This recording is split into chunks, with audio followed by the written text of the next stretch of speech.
In the darkness of an underground parking garage, a powerful CEO stands face to face with death, until a silent night janitor turns 3 armed men to dust in mere seconds. But he's no ordinary man. He's a ghost, an assassin, a single father desperately trying to forget his blood-soaked past. When his daughter becomes a target, the past no longer allows him to run. Follow this story to the end. Hit like and comment what city you're watching from so I can see how far my story has traveled. The fluorescent lights in the underground parking garage buzzed with a sick, irregular rhythm, casting pale shadows across rows of luxury sedans and SUVs. It was 11:43 at night, and the silence pressed down like a physical weight. Elena Voss's heels clicked sharp against the concrete as she walked toward her black Mercedes, her phone pressed to her ear. "I don't care what the board thinks, Marcus," she said, her voice clipped and cold. "If they want to challenge my decision, they can do it to my face at the meeting tomorrow. Not through back-channel gossip." She ended the call without waiting for a response and dropped the phone into her leather bag. Her reflection caught in the tinted window of a nearby car. A woman in her late 30s, dark hair pulled back tight, tailored charcoal suit that cost more than most people's monthly rent. She looked every inch the CEO who'd built Voss Industries from her father's failing manufacturing company into a tech empire worth $3 billion. Elena reached her car and clicked the key fob. The locks popped with a soft chirp. That's when she heard the footsteps. Not the measured click of heels or dress shoes. These were different, rubber soles moving with purpose, coming from 3 different directions. Her hand froze on the door handle. Every instinct she'd honed in 15 years of cutthroat business dealing screamed danger. "Ms. Voss," the voice came from behind her, male and too calm. "Please step away from the vehicle." Elena turned slowly. 3 men stood in a loose semicircle, blocking any path to the elevator or the exit ramp. They wore dark clothing, jeans, hoodies, nothing that screamed criminal except for the guns they held with the casual familiarity of people who'd used them before. The one who'd spoken stood in the center, older than the other 2, maybe 45, with a scar cutting through his left eyebrow. He gestured with his pistol toward the space between 2 concrete pillars. "We can do this easy or hard," he said. "Your choice." Elena's heart hammered against her ribs, but she kept her face blank. Years of negotiating with men who thought they could intimidate her had taught her never to show fear. "Who sent you?" she asked, her voice steady. "My competitors? Because if this is about the Meridian contract, lady, we're not here to talk business." The man on the left, younger with a neck tattoo creeping above his collar, took a step closer. "Walk. Now." Elena's mind raced through options. She could scream, but who would hear her down here? Run? They'd shoot her before she made it 10 feet. Fight? She'd taken self-defense classes, sure, but 3 armed men? Her hand slipped into her bag, fingers brushing her phone. "Don't!" Scarface raised his gun, pointing it at her chest. "Hands where we can see them. Do it slow." Elena withdrew her hand, empty, and raised both palms. Her throat felt tight. This was really happening, in her own building, her own parking garage. "Whatever you're getting paid," she said, "I'll double it, triple. Name your price." The tattooed one laughed, a sound without humor. "Ain't about money." "Then what?" Elena heard the tremor in her voice now, couldn't quite suppress it. "What do you want?" "For you to shut up and walk." Scarface moved forward. The 3rd man, silent until now, circled around to cut off any angle she might use to bolt for her car. They were coordinating without words, professionals who'd done this before. Elena took a step back. Her shoulders hit the concrete pillar. That's when the lights went out. Not all of them, just the section where they stood, 4 fixtures dying in sequence with soft pops that echoed in the sudden darkness. Emergency lighting kicked in, dim and red-tinged, turning the garage into something from a nightmare. "The hell?" Tattoo spun, gun sweeping the shadows. Elena pressed herself against the pillar, pulse thundering in her ears. She couldn't see clearly anymore, just shapes and movement, and the red glow painting everything in shades of blood. A sound cut through the darkness, the whisper of fabric moving fast. The 3rd man, the quiet one, made a choked noise and dropped, just dropped, his gun clattering on concrete. "Contact right," Scarface shouted, bringing his weapon up. He never got the shot off. Someone materialized from the shadows between parked cars, moving faster than Elena's eyes could track. She saw a blur of motion, heard the crack of impact, and Scarface went down hard, his gun skittering away across the floor. Tattoo fired. The muzzle flash lit up the garage for a split second, revealing a figure in dark clothing, lean and compact, face obscured. The shot went wide, sparking off a metal beam. He didn't get a second chance. The figure closed the distance impossibly fast, caught Tattoo's gun hand at the wrist, twisted. Elena heard bones snap. Tattoo screamed, the sound cutting off abruptly as an elbow caught him across the jaw. He crumpled. Silence crashed back down. Elena stood frozen, back pressed to the pillar, staring at the three men sprawled unconscious on the concrete. Her breath came in short, sharp gasps.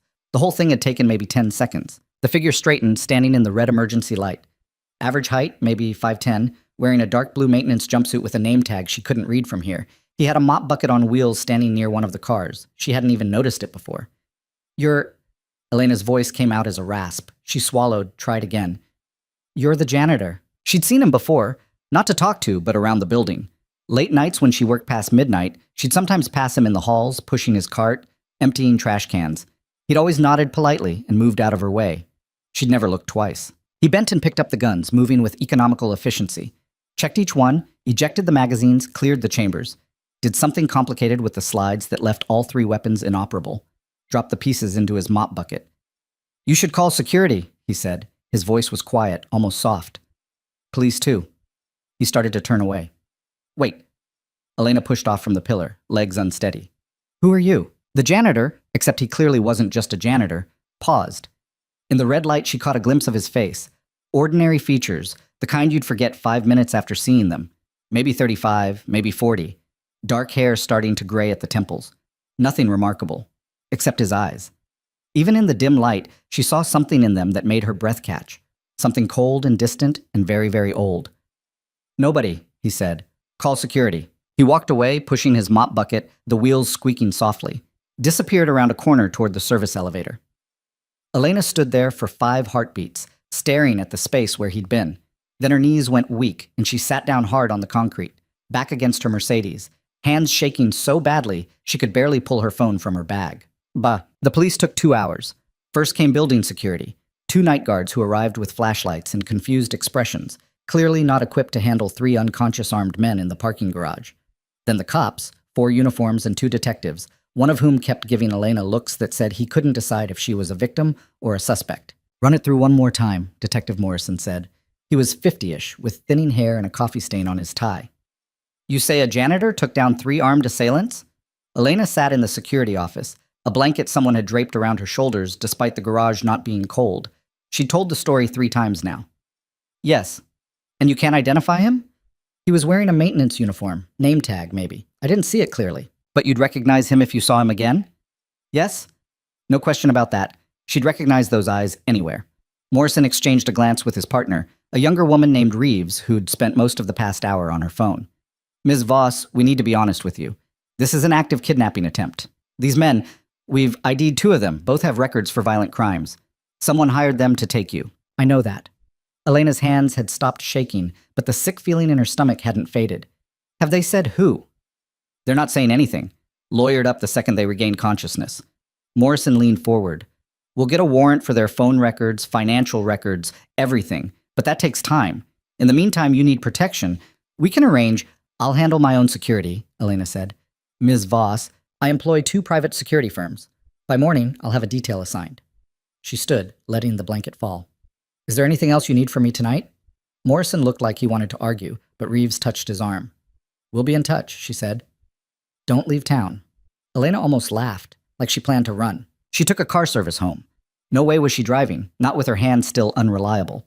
The driver tried to make conversation until she stared him into silence. Outside, Seattle's downtown slid past, lights blurring together in the rain. Her penthouse apartment felt too empty when she finally got inside. 1,500 square feet of minimalist luxury, floor-to-ceiling windows overlooking Elliott Bay, and nobody to share it with. She'd bought it after the divorce, determined to prove she didn't need anyone. Elena poured 3 fingers of scotch and stood at the window, watching ships move across the dark water. The janitor's face kept floating through her mind. The way he'd moved, impossibly fast and precise. The guns dismantled and dropped into a mop bucket like trash. The complete absence of hesitation or fear. "Nobody," he'd said, but that was a lie. Elena hadn't built a $3 billion company without learning to recognize when someone was hiding something. That man wasn't nobody. He was somebody very specific, somebody dangerous, somebody who'd made a choice to disappear into the background of her building and push a mop. She wanted to know why. No, she needed to know why. Elena finished the scotch and pulled out her phone. Called Marcus, her head of operations, ignoring the fact that it was almost 3 a.m. He answered on the 4th ring, voice thick with sleep. "Elena, what?" "I need employee records," she said. "Maintenance staff, night shift. I want names, backgrounds, hire dates, everything." Silence. Then, Can this wait until morning? No. Marcus knew better than to argue when she used that tone. I'll have them sent to your secure server within the hour. Thank you. She ended the call and set the phone down. Outside, the rain picked up, drops hammering against the glass like tiny fists demanding to be let in. The files arrived 53 minutes later. Elena sat at her home office desk, the glow of her laptop the only light in the room. 23 employees on the night maintenance staff. She started scrolling through backgrounds, looking for anything that didn't fit. Most were straightforward. Immigrants working second jobs. Students paying tuition. People with spotty employment histories trying to get back on their feet. The kind of workers Elena barely noticed when she passed them in the halls. She found him on page 4. Daniel Cross. Hired 8 months ago. Previous employment, security guard at a warehouse in Tacoma. Before that, a 2-year gap in the record. Before that, Army. Honorable discharge. The photo on his employee badge showed the same unremarkable face she'd seen in the garage. Different expression. A polite professional smile for the camera, but the same eyes, flat, careful. Elena clicked through to the background check. Standard criminal history search, all clear. Reference checks from the warehouse job, glowing. The Army discharge papers, heavily redacted in places she couldn't access without a federal warrant. She sat back, fingers drumming on the desk. 8 months. He'd been working in her building for 8 months, and she'd never noticed him. How many times had she walked past? How many late nights had he been there, emptying trash or mopping floors? And she'd looked right through him. The thought made her uncomfortable in a way she couldn't quite name. Elena opened a new browser tab and started digging deeper. Property records first. Daniel Cross owned a small house in Ballard, purchased 4 years ago for $200,000. Modest neighborhood, older homes, the kind of place where people actually knew their neighbors. She ran his name through LinkedIn, Facebook, Instagram. Nothing. No social media presence at all. That was unusual. Almost everyone had something online, even if it was just a neglected profile from years ago. But Daniel Cross didn't exist digitally, or he'd scrubbed himself clean. Elena made notes, building a profile. Ex-military, owns property, works as a janitor despite obvious skills that could land him better employment. No online footprint. Takes down 3 armed men without breaking a sweat. None of it made sense. Her phone buzzed. A text from her head of security, confirming the details she'd requested would be in place by 7 a.m. She sent back a thumbs up and returned to the screen. The Army discharge bothered her. Those redactions weren't standard. She'd seen enough military records while vetting security contractors to know what normal looked like. This wasn't normal. Elena pulled up a contact in her phone. Rebecca Chen, a private investigator she'd used before when dealing with corporate espionage. Expensive, but thorough. I need a deep background on someone, Elena said when Rebecca answered. Former military. I'm sending you what I have, but I need everything you can find, especially his service record. How deep? Rebecca asked. However far you have to go. That kind of search costs. I don't care what it costs. Rebecca was quiet for a moment. You'll have something by tomorrow evening. Elena ended the call and looked back at Daniel Cross's employee photo. He stared at the camera with that polite, professional nothing of an expression. Who are you? She thought. Outside, dawn was starting to break, gray light filtering through the rain. Elena realized she'd been awake all night. She should sleep. She had meetings in 5 hours, a board presentation at 2, a conference call with Tokyo at 4. But she couldn't shake the feeling that she'd just stumbled onto something that would change everything. Daniel Cross sat in his daughter's bedroom, watching her sleep. Lily was 8, all dark curls and fierce determination, even in unconsciousness. She'd kicked off her blanket again, sprawled across the bed, like she was trying to take up as much space as possible. He pulled the blanket back over her, tucking it gently around her shoulders. His hands were steady now. They'd been steady in the garage too, muscle memory taking over before his brain had time to think about it. 4 years since he'd used those skills. 4 years of telling himself he was done with that life. And then tonight happened. Daniel stood and walked to the window, looking out at the quiet street. Their house was small but comfortable. 3 bedrooms, a backyard where Lily could play, good schools nearby. Everything he'd wanted for her after Sarah died. Sarah. Even now, thinking her name felt like touching a bruise that never quite healed. She'd been a nurse. They'd met in Germany, at a military hospital where he'd been recovering from injuries he couldn't talk about. She'd been funny and sharp and completely unimpressed by the tough guy act most operators put on. They'd gotten married 6 months later, managed to carve out something close to normal despite his deployments. Then Lily came along, and normal became essential. Daniel had tried to balance it. The missions that he couldn't refuse, the family he couldn't lose. For 3 years, he'd pulled it off. Then came the operation in Yemen that went wrong. The extraction that turned into a firefight. The week he'd spent thinking he might never see Sarah or Lily again. He'd made it home. Barely. Spent 2 months in recovery, watching Lily grow through video calls, listening to Sarah's voice get tighter with stress every time they talked. When they finally let him out, he'd gone home and put in for discharge. His CO had tried to talk him out of it. "You're one of the best we have, Cross. We need you." Daniel had looked at Lily, 18 months old and not quite sure who he was anymore, and said, "No, you don't." The honorable discharge came through. He'd thought that was the end of it. Then Sarah got sick. It was fast. Pancreatic cancer, stage 4 by the time they found it. 6 months from diagnosis to funeral. Lily was 4 years old and couldn't understand why mommy wouldn't wake up. Daniel had understood that he'd wasted years chasing ghosts in foreign countries while his wife was home raising their daughter alone.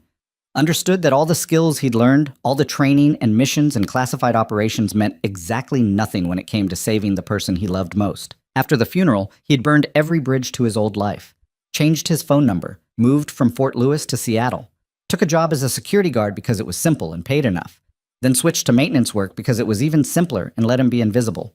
For 4 years it had worked. He took care of Lily, went to parent-teacher conferences, learned to braid hair through YouTube videos, built a life that had nothing to do with who he used to be. And then tonight, 3 men with guns had cornered his boss in a parking garage, and his body had responded before his brain could tell it not to. Daniel closed his eyes, pressing his forehead against the cool glass. He'd been careful. Quick in, quick out, minimal exposure. The woman, Elena Voss, CEO, he'd seen her name on the building directory but never spoken to her, had been too shaken to get a good look at his face. The security cameras in that section had been out for a week, something about a power surge he'd reported himself.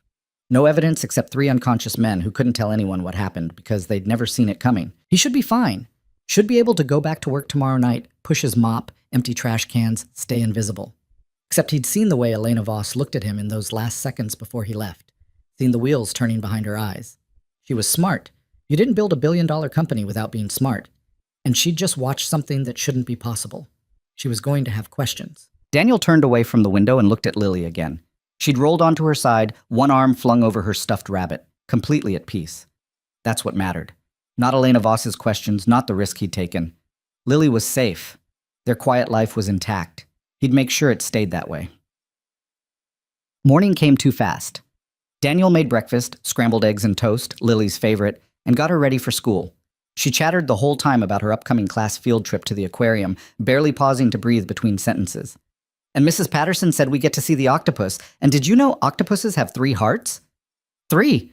That's so weird, Dad. Why would you need 3 hearts?" "Backup systems," Daniel said, braiding her hair. "In case one fails." "That's smart. I wish I had 3 hearts. Then if one got broken, I'd still have 2 left." Daniel's hands paused for just a second. Then he tied off the braid and turned her around. "You okay, kiddo?" Lily shrugged, suddenly focused on her toast. Emma Pritchard said her mom said that people who lose someone they love can't ever be happy again. She said it at recess. Daniel felt something cold settle in his chest. He knelt down so he was eye level with his daughter. "Emma Pritchard doesn't know what she's talking about." "But Mom, I loved your mom more than anything," Daniel said.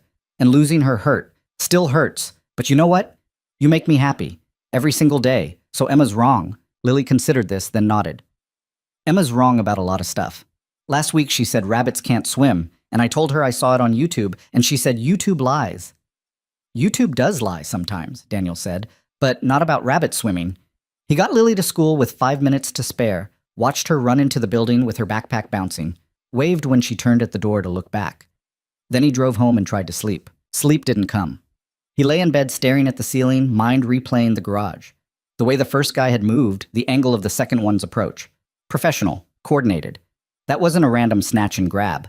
Someone had hired them specifically to take Elena Voss. Question was, who? And more importantly, would they try again? "Not your problem," Daniel told himself. "You're a janitor. You empty trash and mop floors. That's it." But the training he'd spent years trying to forget wouldn't shut up. It kept analyzing, building profiles, identifying vulnerabilities. Elena Voss was a high-value target with a predictable routine and minimal security. The attack had failed, but whoever ordered it wouldn't just give up. They'd try again, probably soon, probably with more men and better planning. Still not your problem. Daniel got up and made coffee. Drank it standing at the kitchen counter, looking at the calendar Lily had decorated with stickers. School events, her soccer games, a dentist appointment next Tuesday. Normal life. This was normal life. His phone buzzed, a text from his supervisor at the building. "Need you to come in early tonight." Office on 14 needs deep cleaning before some event tomorrow. Daniel stared at the message. Every instinct screamed at him to quit. Walk away. Find another job at another building where he'd never have to see Elena Voss and risk her asking questions he couldn't answer. But quitting would be suspicious. Quitting right after the incident would practically confirm that he was more than just a janitor. He typed back, "No problem. What time? 6 instead of 10. Daniel confirmed and set the phone down. 6 hours from now, he'd be back in that building. Back in Elena Voss's orbit. And if she'd spent the night digging into his background, which, given her resources and obvious intelligence, she probably had, she'd have questions. He'd have to make sure those questions didn't lead anywhere that mattered. Elena spent the day in meetings she barely remembered. The board presentation happened. She spoke on autopilot, hitting all the expected points, deflecting challenges with the practiced ease of someone who'd done this 100 times. Marcus gave her a concerned look halfway through, but she ignored it. Her mind was elsewhere. On Daniel Cross and his too clean background. On the way he'd moved in that garage, efficient and lethal. On the redacted sections of his service record that Rebecca was currently trying to crack. At 4:30, Rebecca called. "Found something," she said without preamble. "Cross's Army record is sealed tighter than I've ever seen. I've got contacts in military databases, and they're getting stonewalled. Whatever he did, it was classified at a level way above normal infantry." "Special Forces?" Elena asked. "Higher. My guy thinks CIA or Defense Intelligence, the kind of units that don't officially exist." Elena felt a chill run down her spine. "What else?" "Property records show he bought the house in Ballard 4 years ago, just after his wife died. Pancreatic cancer. Before that, they lived near Fort Lewis. He had a daughter, still does. 8 years old, attends Whittier Elementary." "A daughter?" "Yeah, there's more. I pulled his work history before the Army. Nothing special, retail job, some construction. But after his discharge, he dropped off the grid for 2 years. No employment records, no tax returns, nothing. Then he resurfaces as a security guard, keeps his head down, switches to maintenance work." "Someone with his training doesn't become a janitor unless he's hiding," Elena said. "Or unless he wants to disappear." Rebecca paused. "Elena, this guy is dangerous. Whatever he was, whoever he worked for, they don't let people like that just walk away clean. If he's mopping floors in your building, there's a reason. I need to talk to him." "That's a bad idea." "I didn't ask if it was a good one." Rebecca sighed. "At least bring security." "No." Elena stood, looking out her office window at the Seattle skyline. This conversation happens alone, or it doesn't happen at all. She ended the call before Rebecca could argue. Daniel Cross was scheduled to work tonight. Elena had checked the shift roster herself. He'd be in the building at 6, 2 hours earlier than usual. She'd be waiting. Daniel arrived at the Voss Industries building at 5:50, parking his 10-year-old Honda in the employee lot. The evening shift was just starting. A handful of maintenance workers, a couple of security guards changing out with the day crew. He badged in through the service entrance and went to the supply room to get his cart, loaded it with the usual supplies, checked his assignment sheet. "Office on 14, the message had said. He found it on the list. Conference room 14C, scheduled for an investor event tomorrow morning. Standard job. Vacuum, dust, clean the windows, make sure everything looked perfect for people who'd spend 5 minutes in the room before moving on to lunch." Daniel pushed his cart to the service elevator and rode up. The 14th floor was quiet, most of the offices dark. He could hear the hum of the HVAC system, the distant sound of someone's phone ringing unanswered. Conference room 14C was at the end of the hall. The lights were already on. Daniel stopped, hand on the cart. Every instinct he had started screaming. The room should be dark. The cleaning crew didn't turn on lights ahead of time. Someone was in there. He could turn around, go back to the elevator, radio in that the room was occupied, come back later. Instead, he pushed the cart forward and opened the door. Elena Voss sat at the head of the conference table, perfectly composed in a navy suit, hands folded in front of her. She looked like she was about to start a business meeting. "Mr. Cross," she said. "Thank you for coming." Daniel kept his expression neutral. "Ma'am, I was told this room needed cleaning." "It does. But first we need to talk. I'm on the clock. If you have a complaint about the cleaning service, I want to offer you a job." That stopped him. Daniel stood there, hand still on his cart, trying to process. Elena gestured to a chair. "Please, sit." "I already have a job. As a janitor. I'm offering you a position as my head of personal security. Salary $200,000 a year to start, full benefits, flexible schedule to accommodate your daughter's needs." Daniel didn't move. "You've been digging." "Of course I have. Someone tried to kidnap me last night, and a janitor with a classified military background saved my life. What did you expect me to do? Forget it happened. Move on. I don't forget, Elena said, and I don't move on from questions that don't have answers. Who are you, Daniel Cross? The name on my employee badge. Bullshit. She stood, walking around the table toward him. You were special operations. Something classified enough that even my investigator hit walls. You walked away from it, bought a house, became invisible. Why? Daniel's jaw tightened. That's not your business. It became my business when you put 3 men in the hospital to keep them from taking me. It became my business when I realized someone wants me dead or disappeared, and the only person who's proven they can stop them is a janitor who doesn't want to be noticed. She stopped a few feet away. I need protection, real protection, and you need... I don't need anything from you. Your daughter attends Whittier Elementary, Elena said quietly. She plays soccer on Saturdays. You pick her up at 3:15 every day. Very routine, very predictable, very vulnerable. Daniel's expression went cold. Is that a threat? No, it's an observation. You saved my life last night, and whoever sent those men knows it by now. They have my security footage before the cameras went out. They know what you did, even if they don't know who you are yet. How long before they figure it out? How long before they decide to use your daughter against you? The words hit like a physical blow. Daniel's hands clenched on the cart handle. Elena's voice softened. I'm not trying to scare you. I'm trying to be realistic. We're both targets now, whether you like it or not. But together, with resources and proper security, we have a better chance of keeping the people we care about safe. You don't care about my daughter. You care about having someone with my skills protecting you. Both things can be true. Elena crossed her arms. I'm offering you $200,000 a year to do what you clearly already know how to do. I'm offering flexibility so you can still be a father. And I'm offering protection for Lily, full security coverage if it comes to that. What I'm asking in return is honesty and your expertise. Daniel stared at her. Part of him wanted to walk out, quit the job, take Lily, and disappear to some small town where nobody would find them. But Elena was right. Whoever hired those men would dig until they identified him. And then Lily would be a target. At least with Elena's resources, he could see them coming. I'm not a bodyguard, he said finally. That's not who I am anymore. I'm not asking you to be who you were. I'm asking you to be someone who can keep us both alive. The fluorescent lights buzzed overhead. Daniel thought of Lily, asleep in her bed, trusting that he'd keep her safe. He'd failed Sarah. He wouldn't fail his daughter. I want security on Lily, he said. Discreet. Nothing that scares her or makes her feel different, but professional. Elena nodded. Done. And I want full disclosure. Who's after you? Why? Everything you know. My ex-husband. Elena's expression hardened. Richard Voss. We divorced 3 years ago. Ugly split. He got $50 million in the settlement and apparently decided it wasn't enough. I think he's trying to take control of the company by removing me permanently. You have proof? Working on it, but those men last night, they've been linked to a fixer Richard used before during the divorce. Someone who made problems disappear. Daniel processed this. If your ex-husband wants you dead, 3 men won't be the end of it. I know. This job you're offering, you understand what it means? I won't just be scheduling security guards and checking IDs. If someone comes after you again, I'll put them down. Permanently, if I have to. Elena met his eyes. I understand. And you're okay with that? I'm okay with staying alive. Daniel was quiet for a long moment. Then he stepped away from his cart. $250,000, and I need Wednesdays off for Lily's soccer games. Done. And if I tell you to do something for your safety, you do it. No arguments, no board meetings that can't wait, no stops at the office on the way to a safe house. Elena's lips twitched. That's going to be difficult. That's the job. She extended her hand. Deal. Daniel looked at her hand.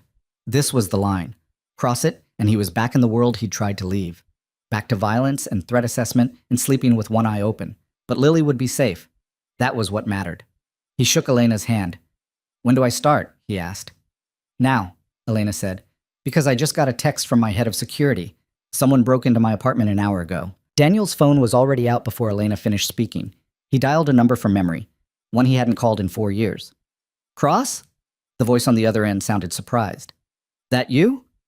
Tommy, I need eyes on 2147 Ballard Avenue. My daughter's inside with a babysitter. Someone just hit my employer's apartment and I need to know if they're moving on secondary targets. Jesus, give me 2 minutes. Daniel ended the call and turned to Elena. Where's your apartment? Harbor Steps, penthouse level. Security there? Building security. They're the ones who called it in. Not good enough. Daniel was already moving, pushing his cart against the wall. We're leaving, now. Elena grabbed her bag from the conference table. My head of security is already on site with, I don't care who's on site. We're not going there. Daniel led her toward the service elevator, scanning hallways as they moved. If someone broke into your place, they either wanted something or they wanted to make a point. Either way, showing up there makes you a target. I have files in that apartment. Important. Files can be replaced? You can't. The elevator doors opened and Daniel ushered her inside, hitting the button for the parking garage.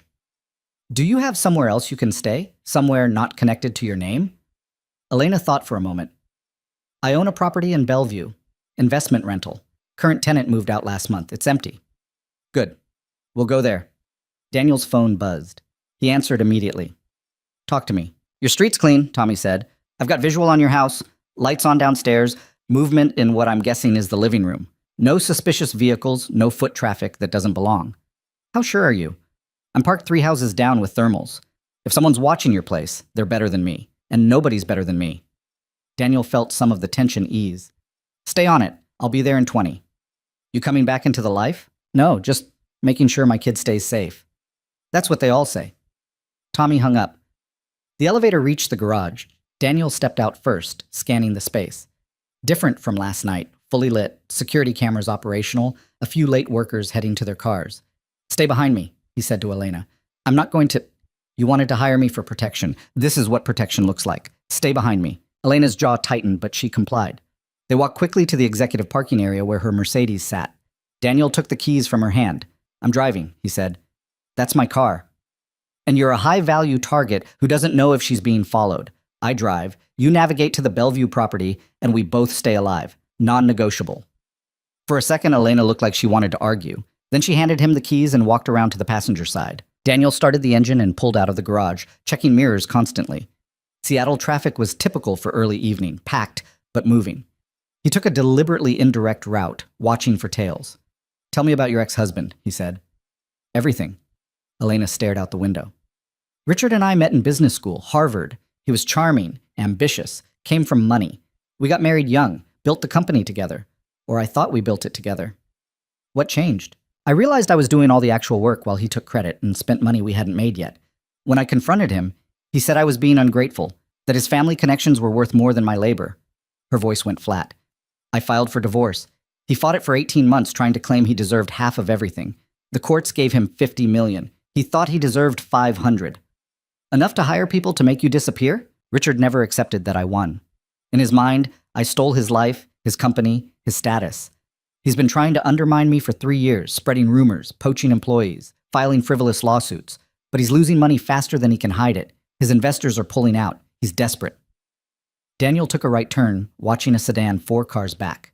It had been there since they left the garage. And desperate men do desperate things. You think he's behind the kidnapping attempt? I think someone is, and he's the obvious candidate, but we won't know for sure until we have proof. The sedan took the same turn. Daniel memorized the license plate. When we get to Bellevue, you're going to give me a list of everyone who might want you dead or gone. Business rivals, former employees, anyone with a grudge. We're going to work through them systematically.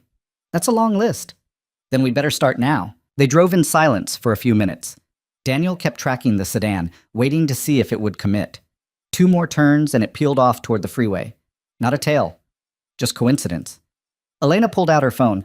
I need to call my attorney. If Richard's making a move, no calls. Daniel's voice was sharp. Not until we sweep your phone for malware.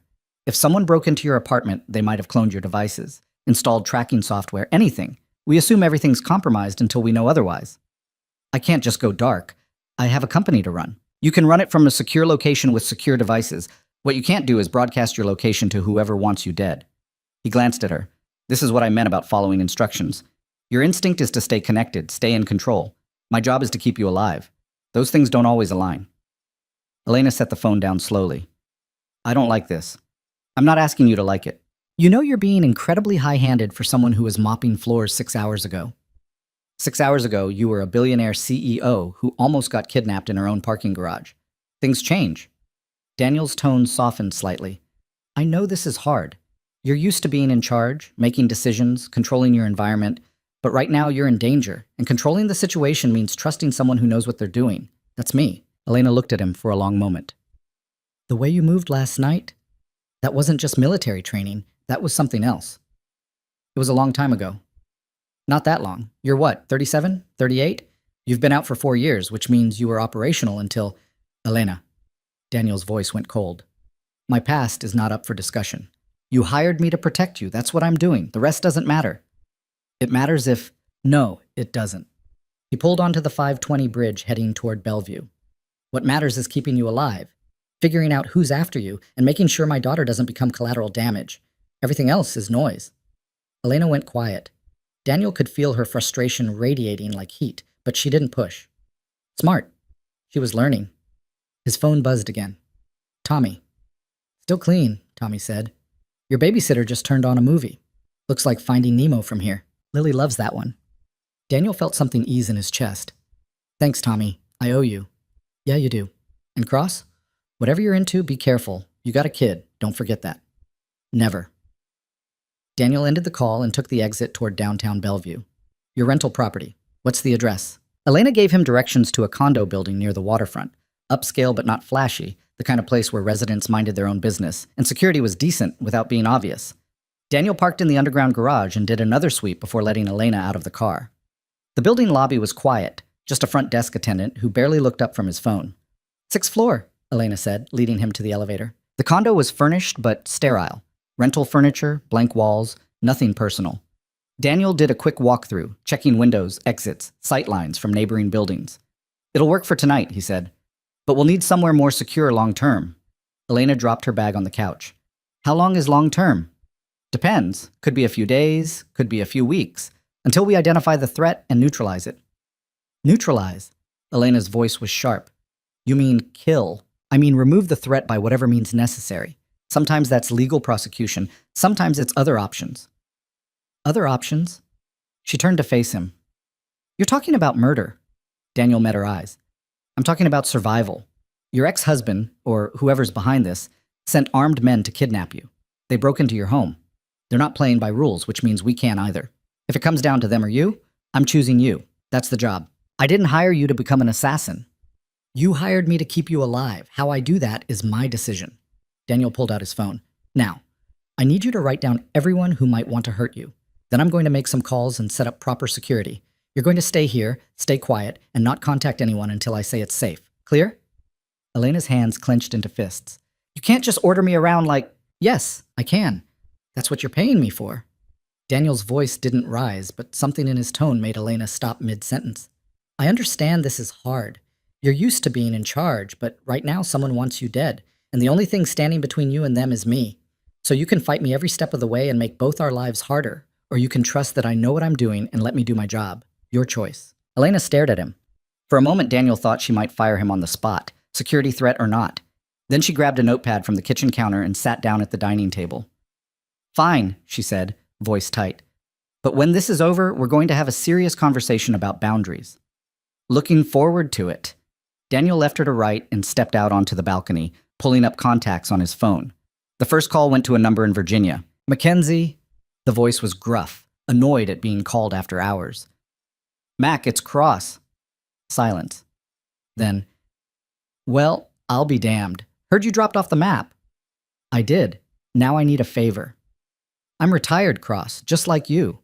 This isn't operational. I need background on someone. Richard Voss, Seattle-based, Harvard MBA, family money, recently divorced. What's your interest? He's making moves against his ex-wife, and I need to know if he's stupid enough to hire contract killers. Mac was quiet for a moment. You working security now? Something like that. Hell of a career change. Keys clicking in the background. Give me until morning. If this guy's connected to anything wet, I'll find it. Appreciated. Cross?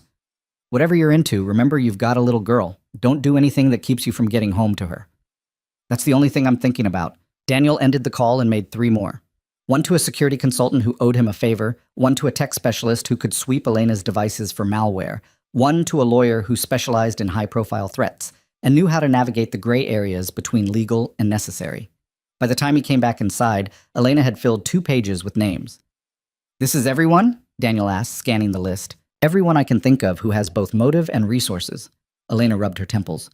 Business rivals, former executives I fired, a board member who tried to stage a coup last year. Richard's at the top, obviously. Daniel studied the names, committing them to memory. I'll start running backgrounds tomorrow. For tonight, we need to establish a security protocol. Which means, you don't go anywhere without me. You don't make calls or send emails without my clearance. You don't contact anyone from your old life until we've verified they're not compromised. And you sleep with your phone next to you in case we need to move fast. Elena's expression was strained. This is insane. This is reality. Someone tried to take you yesterday and hit your apartment today.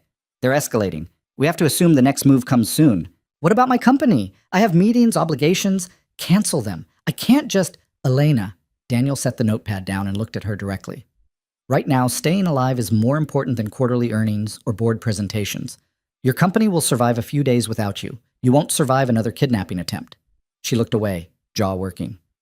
I hate this. I hate feeling powerless. You're not powerless. You're being smart. Daniel's voice softened slightly. I know it doesn't feel like it, but taking precautions, listening to security advice, adapting to the threat, that's strength, not weakness. Elena laughed bitterly. You sound like a therapist. I sound like someone who's seen what happens when people ignore warnings because they don't want to change their routine. He pulled out his car keys. I need to go check on Lily, make sure she's okay, explain that I'll be working different hours for a while. You'll be safe here. The building has decent security and nobody knows about this place. But don't open the door for anyone except me. Don't even answer if someone knocks. How long will you be gone? 2 hours? Maybe 3. I'll bring back food and some equipment. Daniel headed for the door, then paused. For what it's worth, you did the right thing hiring me. I know I'm pushy and I don't ask permission, but I'm good at this. I'll keep you alive. You'd better, Elena said. I'm paying you $250,000. Daniel almost smiled. That you are. He left her in the condo and took the elevator down to the garage, already mentally planning the next 24 hours. Sweep Elena's devices, establish secure communications, run deep backgrounds on everyone on her list, coordinate with his contacts to track Richard Voss's movements and finances, and somehow explain to his 8-year-old daughter that Daddy had a new job that meant different hours and some changes to their routine, without scaring her or revealing that he'd stepped back into the world he'd tried to leave behind. The drive to Ballard took 30 minutes. Daniel parked down the street from his house and sat for a moment, watching. Tommy's car was gone, but that didn't mean the street was clear. He scanned windows, parked vehicles, anything that didn't fit the neighborhood pattern. Nothing. Just quiet suburban normalcy. Daniel got out and walked to his front door, keys ready. The sound of the TV filtered through, Nemo and Dory, exactly like Tommy had said. He unlocked the door and stepped inside. Dad! Lily jumped off the couch and ran to him, crashing into his legs with the full-body enthusiasm only 8-year-olds could manage. You're home early. Hey, kiddo. Daniel picked her up, suddenly aware of how small she was, how fragile. Yeah, work changed some stuff around. The babysitter, a college student named Amy from 3 houses down, looked up from her phone. Everything okay, Mr. Cross? Fine. Thanks for staying with her. Daniel set Lily down and pulled out his wallet, handing Amy 3 20s instead of the usual 2. Appreciate it. Amy left with a smile, and Daniel locked the door behind her. Checked the windows, the back door, the basement access. All secure. Lily was watching him with curious eyes. Dad, you're being weird. Just making sure everything's locked up. Daniel sat down on the couch next to her. Hey, I need to talk to you about something. Lily muted the TV. Am I in trouble? No, nothing like that. It's just, I got a new job. Same building, but different work. It means I'll be around at different times, sometimes during the day instead of at night. Like a normal job? Sort of. It's security work, making sure people are safe. Lily processed this. Like a bodyguard? Something like that. Cool. She leaned against him. Does it pay more? Because Emma Pritchard said her dad got a new job that pays more, and now they're going to Disneyland. Daniel felt something crack inside his chest. Yeah, it pays more. Maybe we can talk about Disneyland. Really? Lily's face lit up. Can we go this summer, please? We'll see. Let's get through the next few weeks first. Daniel pulled her close. But I promise, if you want to go to Disneyland, we'll make it happen. Lily hugged him tight. You're the best, Dad. Daniel closed his eyes, breathing in the smell of her shampoo. Something fruity that she'd picked out herself at the store. This was what mattered. This moment, this kid, this life he'd built from the wreckage of everything he'd lost, and he'd do whatever it took to protect it. His phone buzzed, a text from Tommy. Package delivered to your porch. Don't open it inside. Daniel frowned. He hadn't ordered anything. Stay here, he told Lily. Keep watching your movie. I'll be right back. He went to the front door and looked through the peephole.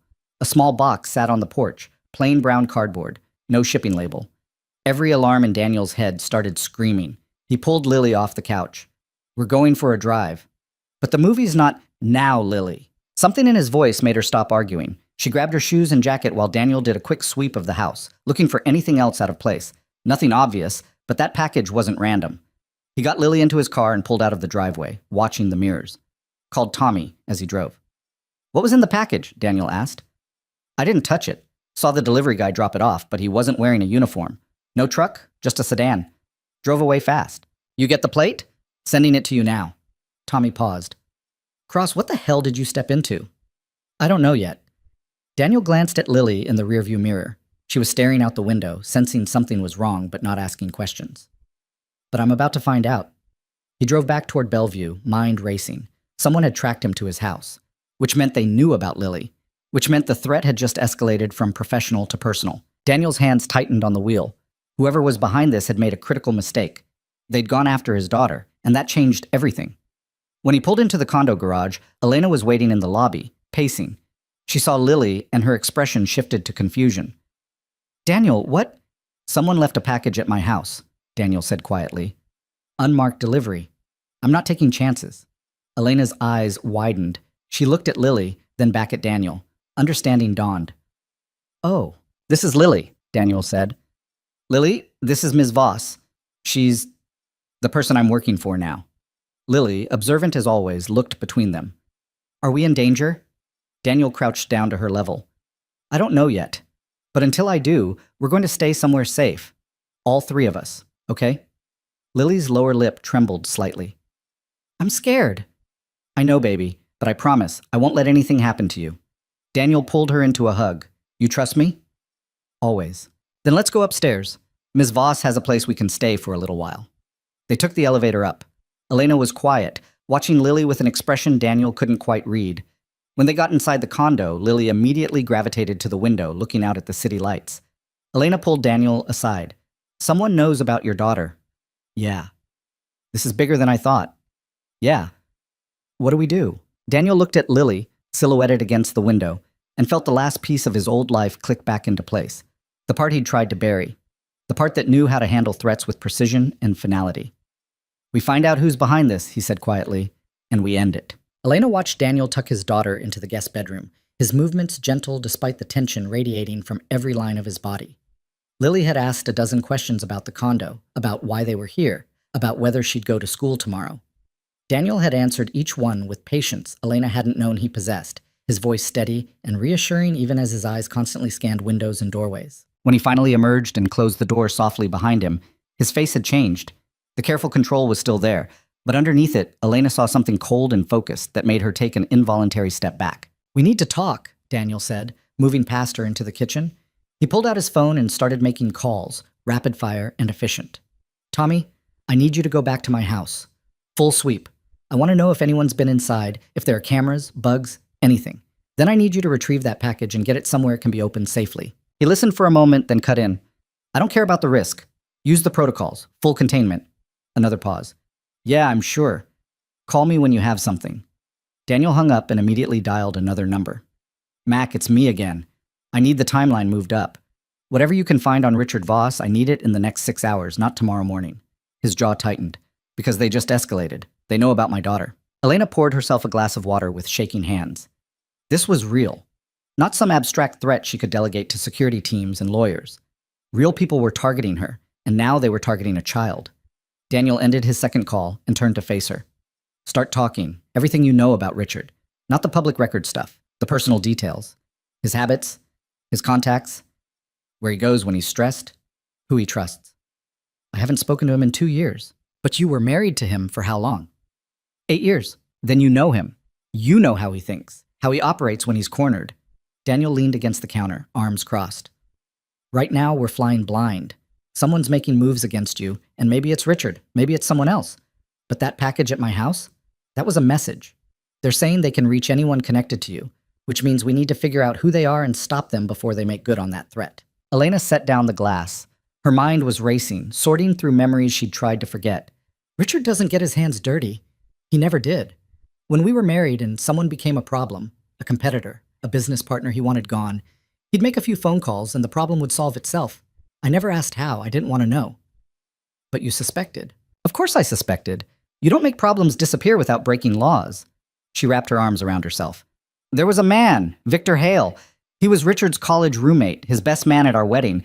They stayed close even after we moved to Seattle. Victor would visit, they'd go out for drinks, talk business, but it was never normal business talk."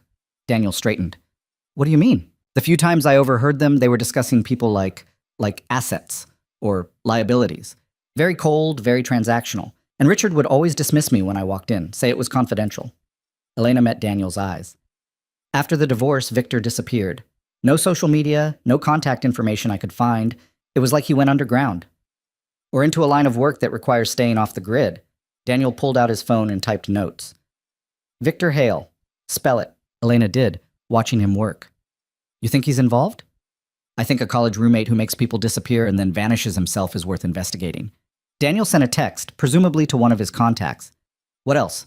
Any other names from Richard's circle that stood out? There was a woman, Marianne Chen. She handled Richard's legal work during the divorce, but not through a normal firm. Private practice? Very discreet.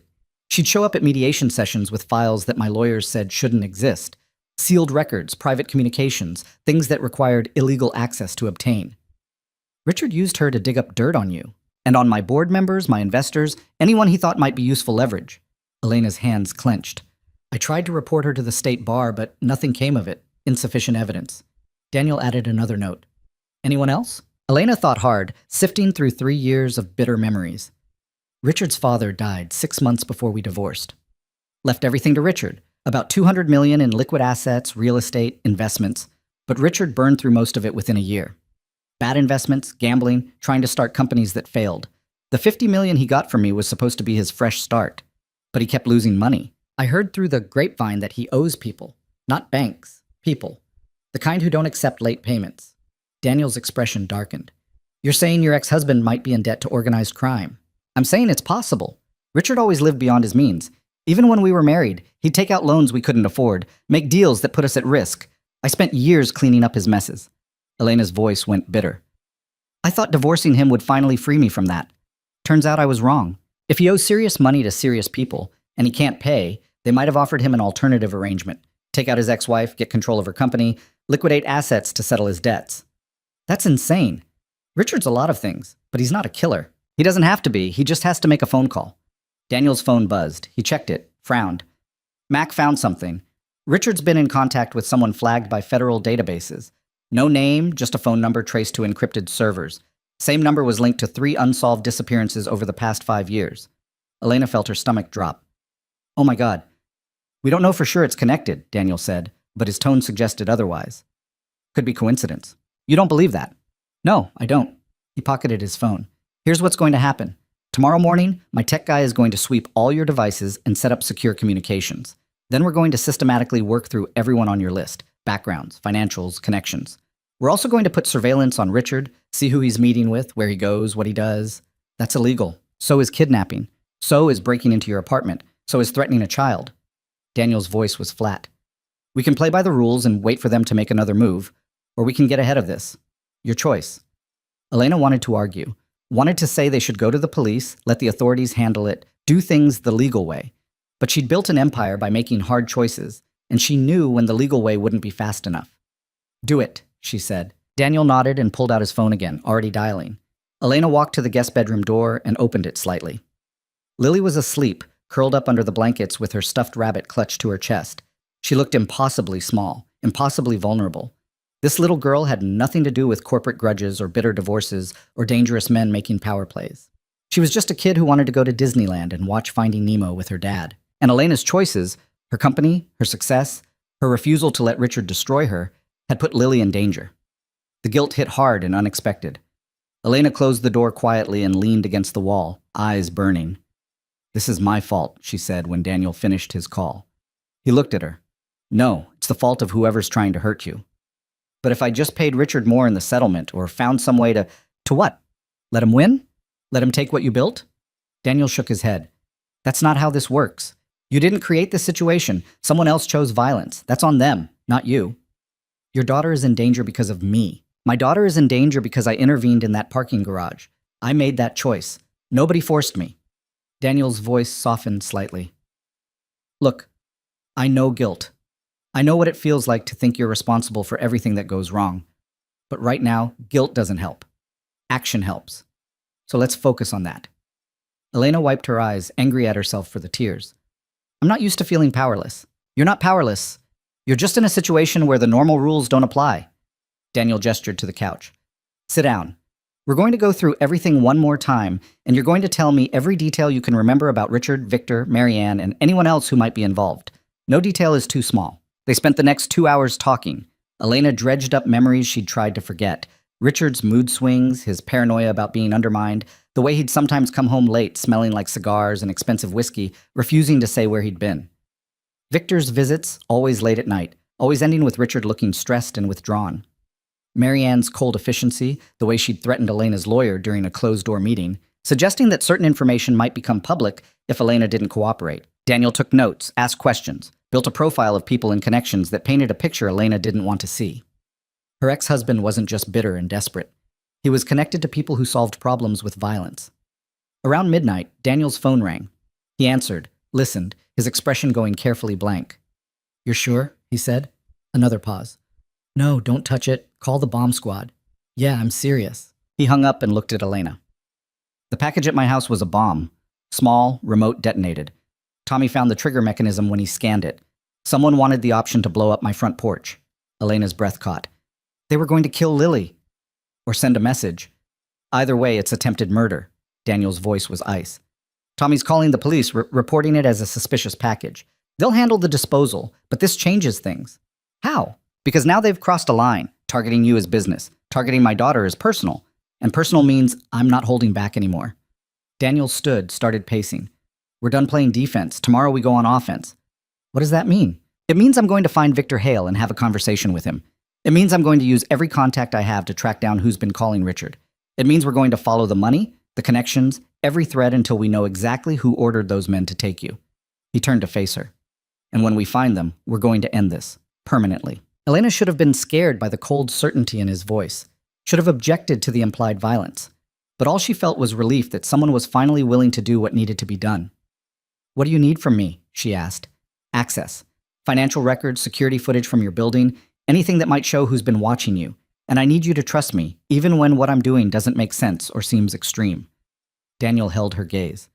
"Can you do that?" Elena thought about Lily sleeping in the next room, about the bomb that could have killed her, about Richard and his cold calculations, treating people like assets and liabilities. "Yes," she said. "I can do that." Daniel's phone buzzed again. He checked it, and something shifted in his expression. Mac found Victor Hale. He's in Seattle, operating under an alias, running a private security firm that's really a front for contract work. Contract work meaning if you need someone intimidated, disappeared, or dead, Victor's the guy you call. Daniel was already typing. "I'm going to pay him a visit tomorrow." "That's dangerous." "Everything about this situation is dangerous." He looked up at her. "But I'm good at dangerous. It's what I was trained for." Elena wanted to ask what exactly he'd been trained for, what missions he'd run, what operations he'd been part of that required the kind of skills he'd displayed. But his expression made it clear that conversation was still off limits. "Get some sleep," Daniel said. "Tomorrow's going to be a long day." "What about you?" "I'll sleep when I know we're secure. Right now I'm going to set up surveillance on the building, run background checks, and coordinate with my contacts." He pulled out a laptop from a bag Elena hadn't noticed he'd brought. "Go. Rest.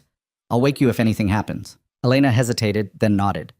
She went to the master bedroom and lay down fully clothed, staring at the ceiling. Sleep felt impossible. Her mind kept circling back to Richard, to Victor, to the men in the parking garage, and the bomb on Daniel's porch. She'd built Voss Industries from nothing, fought off hostile takeovers and corporate raiders, navigated boardrooms full of men who thought she didn't belong. And she'd won every time. But this was different. This wasn't a fight she could win with lawyers and leverage. This was survival, raw and immediate. And for the first time in her life, Elena Voss didn't know if being smart and ruthless would be enough. Somewhere around 2 a.m, exhaustion finally pulled her under. She woke to sunlight streaming through unfamiliar windows and the smell of coffee. For a disoriented moment, Elena couldn't remember where she was. Then it all came rushing back. She got up and found Daniel in the kitchen, looking like he hadn't slept at all. Lily sat at the counter eating cereal, swinging her legs and talking about a dream she'd had where she could breathe underwater. "Morning," Daniel said, handing Elena a cup of coffee. "My tech guy's coming by in an hour. After that, I need to make some visits." Elena accepted the coffee gratefully. "Alone?" "Yeah, this is the kind of conversation that works better one-on-one. Victor Hale doesn't know you. Why would he talk to you?" Daniel's smile was cold. "Because I'm going to give him a reason to." Before Elena could ask what that meant, his phone rang. Daniel checked the caller ID and his expression went tense. "Tommy, what is it?" Elena watched his face as he listened, saw the color drain away. When? Daniel asked, voice sharp. How many? A pause. Jesus. Okay, secure the scene. Don't let anyone in or out. I'm coming now. He hung up and looked at Elena. Someone hit my house. 3 men, armed. They didn't know Tommy was there doing the sweep. He took them down, but one got away. Oh my God. Is Tommy? He's fine. The 3 guys aren't. Daniel was already grabbing his keys. This was retaliation for last night. They're stepping up the pressure. What about Lily? She stays here. You both do. There's a security detail outside that I arranged through an old contact. 4 ex-military, all people I trust. Don't open the door for anyone else. Daniel knelt down next to Lily. Hey kiddo, I have to go take care of something. Ms. Voss is going to stay with you, okay? Lily's eyes were wide. Are you coming back? Of course I am. I always come back. He kissed her forehead. Be good. I'll be home soon. He stood and looked at Elena. Lock the door behind me. If anyone tries to get in who isn't me or one of the security team, you call 911 and get Lily into the bathroom. It's the most defensible room. Elena's throat felt tight. Be careful. Careful's not going to cut it anymore.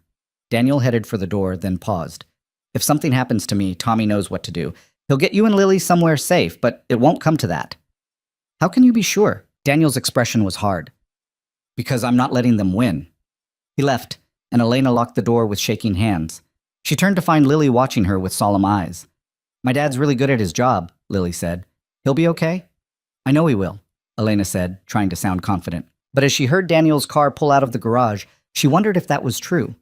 Wondered what exactly she'd pulled him into by offering him that job. Wondered if $250,000 was adequate payment for risking his life. The tech guy arrived at 9. A nervous man named Kevin, who swept Elena's phone and laptop, found malware on both, and spent 40 minutes cleaning them and setting up encrypted communications. He gave her a new phone with a new number, showed her how to use the secure messaging app, and left with a promise to monitor her network traffic for intrusions. Elena and Lily spent the morning watching cartoons and trying to pretend everything was normal. Lily asked questions about the condo, about why they couldn't go home, about whether her dad was mad at her. He's not mad, Elena said. He just wants to keep you safe. Because of the bad people? Elena hesitated. She didn't know how much Daniel had told his daughter, how much an 8-year-old could handle. Yeah, because of the bad people. Dad says bad people are just scared people who make wrong choices. That's actually pretty wise. Lily shrugged. He tells me that when I have nightmares. Says everyone's scared sometimes, but brave people don't hurt others because of it. Elena looked at this kid, this smart, resilient kid who'd lost her mother and was now caught in a situation she didn't deserve, and felt something shift inside her.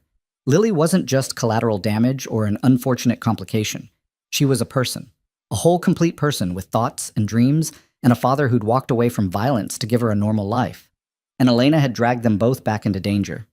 Your dad's right, Elena said. He's a good man. The best, Lily agreed. Then, with the blunt honesty of children, are you his girlfriend? Elena nearly choked on her coffee. What? No, I'm his boss. Oh. Emma Pritchard says bosses and employees aren't supposed to be friends. Emma Pritchard says a lot of things, doesn't she? Lily giggled. She thinks she knows everything, but she doesn't. Last week she said, Elena's new phone buzzed. A text from an unknown number. This is Daniel. New phone, secure line. Situation at the house is contained. 3 suspects in custody, 1 at large. Tommy's handling police. I'm following up on a lead. Should be back by evening. Elena texted back. Be safe. The response came immediately. Always am. But Elena had seen the look in his eyes when he left. The cold focus of someone going into battle. And she knew, with absolute certainty, that Daniel Cross was about to do something dangerous. She just hoped he'd survive it. Across the city, Daniel pulled into the parking lot of a nondescript office building in South Seattle.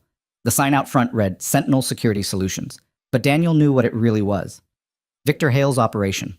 A place where people with money and problems could find solutions that didn't ask questions. Daniel had spent the morning at his house, talking to police, giving statements about the attack. 3 men in custody, all refusing to talk, all with records for violent crimes. The 4th had escaped out the back when Tommy engaged, but Tommy had gotten something useful. One of the men had a phone with recent calls to a number Daniel recognized. The same number Mac had flagged as Richard Voss's contact, which meant the chain of evidence was coming together. Richard to the mysterious contact to the hired muscle. All Daniel needed now was confirmation from Victor Hale that he was the link in the middle. He got out of his car and walked into the building. The lobby was clean and professional, a receptionist behind a desk who looked up with a practiced smile. Can I help you? I'm here to see Victor Hale. Tell him Daniel Cross wants to discuss a mutual friend. The receptionist's smile faltered slightly. Do you have an appointment? No, but he'll want to take this meeting. Daniel pulled out his phone and showed her a photo he'd prepared, a screenshot of the phone records linking Victor's company to the men who'd attacked his house. Tell him I have questions about his client list. The receptionist's face went pale. She picked up her phone, spoke quietly, then hung up. Third floor, office 3B. Daniel took the elevator up, mind already running through scenarios. Victor might cooperate. He might refuse to talk. He might try something violent. Daniel was prepared for all three. The third floor was quieter, fewer people. Office 3B had frosted glass and a solid door. Daniel knocked once and walked in without waiting for an answer. Victor Hale sat behind a modern desk, looking exactly like his old photos, but harder, more weathered. He was in his early 40s, well-built, wearing an expensive suit that didn't quite hide the shoulder holster underneath. Daniel Cross, Victor said. I was wondering when you'd show up. You know who I am? Of course I do. Did my homework the second Richard called asking about a cleanup crew. Former Army, redacted service record, disappeared 4 years ago. Resurfaced as a security guard, then a janitor. That's a hell of a career arc for someone with your skill set. Victor leaned back in his chair. What I don't know is why you're protecting Elena Voss. She hired me. To mop floors? To stay alive. Daniel remained standing.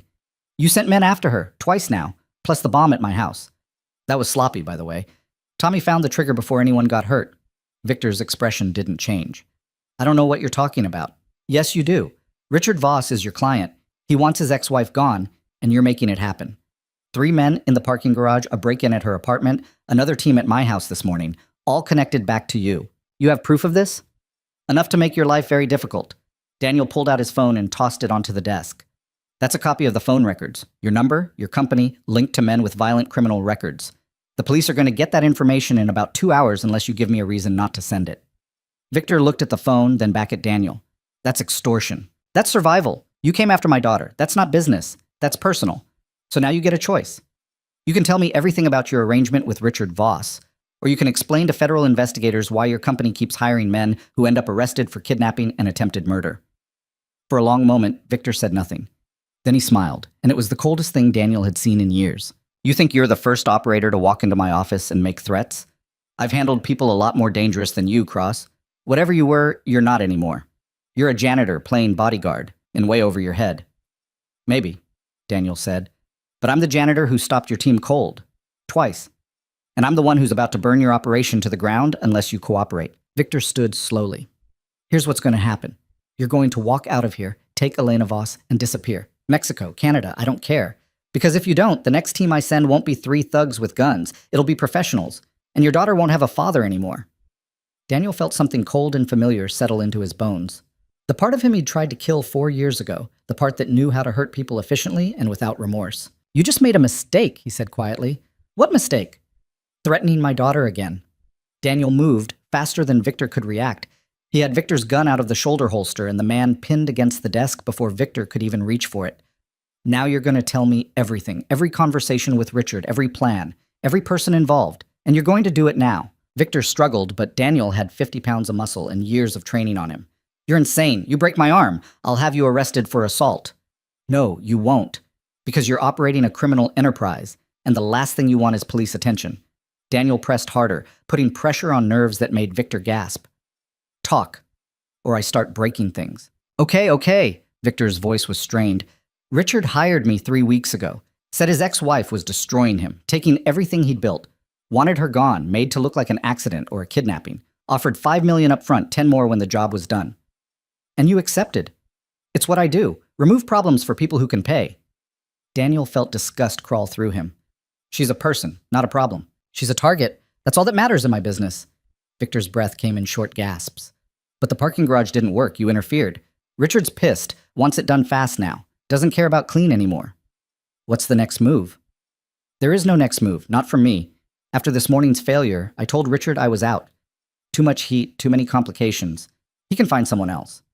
Daniel didn't believe him. You're lying. I'm not. Check my phone. I called him 2 hours ago and said I was done. Victor's eyes were hard despite the pain. But here's the thing, Cross. Richard's desperate. He owes money to people who don't forgive debts.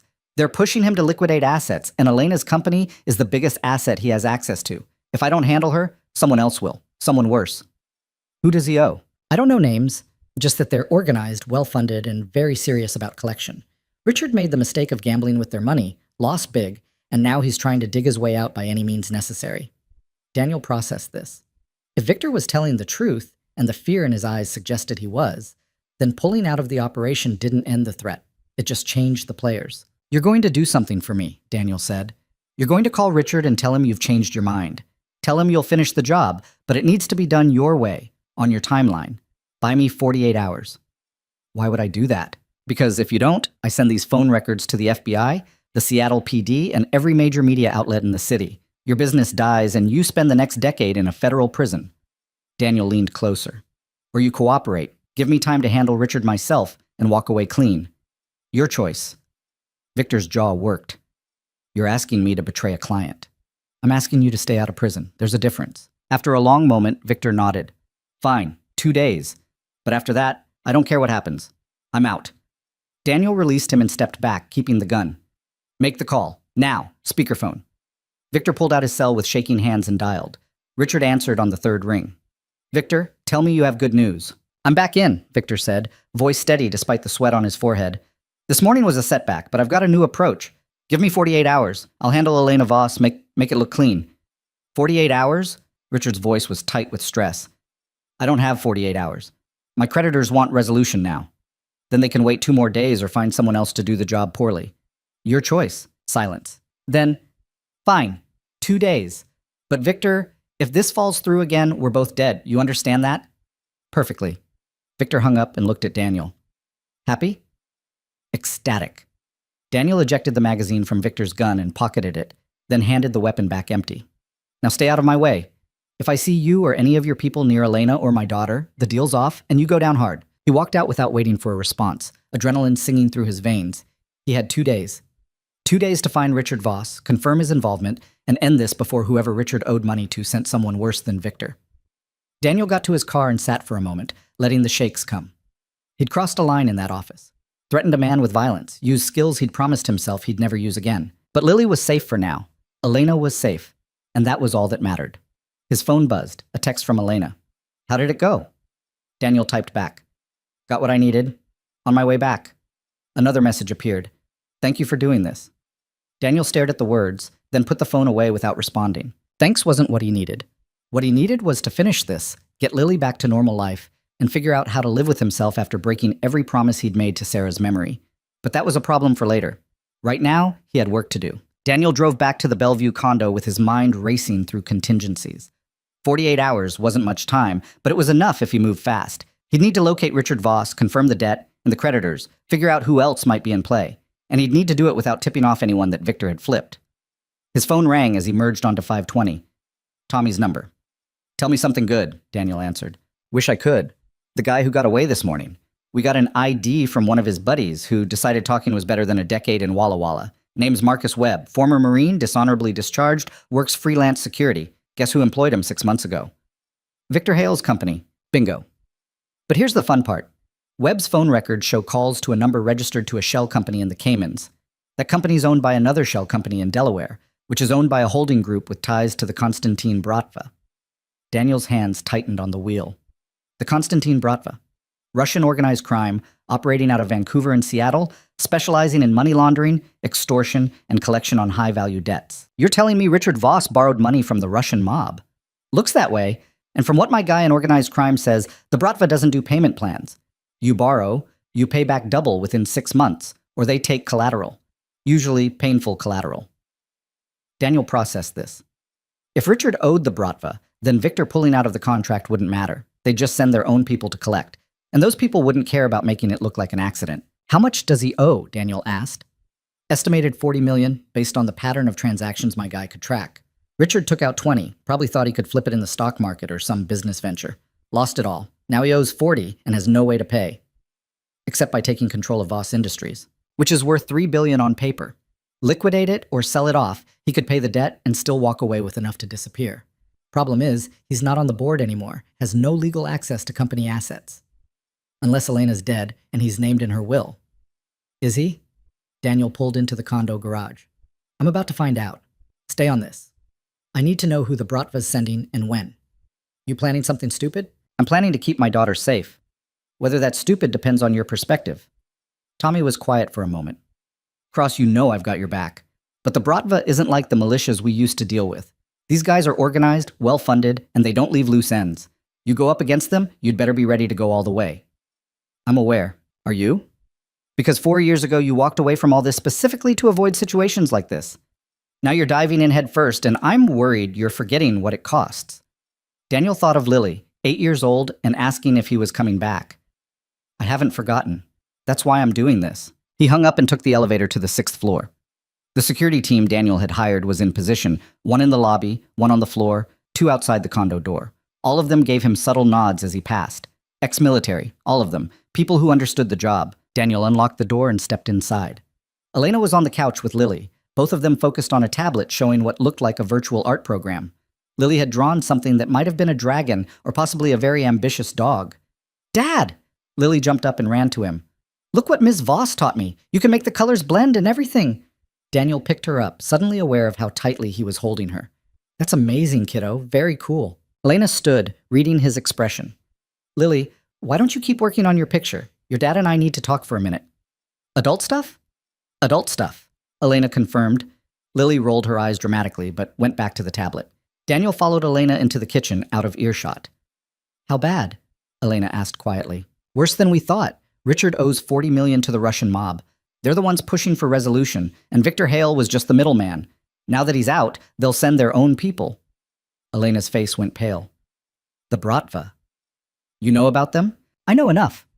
One of my board members had a problem with them 5 years ago. They were trying to muscle into his shipping contracts. He refused, and they burned down one of his warehouses. Nearly killed 3 people. She wrapped her arms around herself. If they're involved, this isn't just about Richard anymore. No, it's about money, and they'll do whatever it takes to collect. Daniel kept his voice low. I need to know something. Your will. Is Richard named anywhere in it? Elena shook her head. I updated everything after the divorce. My estate goes to a trust that benefits various charities and educational foundations. Richard doesn't get a cent. Does he know that? I don't know. My attorney handled the paperwork quietly, but if Richard has people digging into my affairs... She trailed off. If he thinks killing me will get him access to the company, he's wrong. But proving that to him, or to the Bratva, might not stop them. It won't. At this point, they're committed. Either they collect the debt through Richard's scheme, or they make an example out of him. Either way, you're still a target. Elena leaned against the counter. So, what do we do? Daniel had been turning this over in his mind since leaving Victor's office. There were limited options, and none of them were clean. We need to cut off the source, he said. Find Richard, bring proof of his involvement to the authorities, let the FBI handle the Bratva connection. With Richard in custody and the plot exposed, the Bratva loses their angle. They'll probably still collect from Richard some other way, but you'll be out of the equation. And if Richard runs before we can find him? Then we move to plan B. Which is?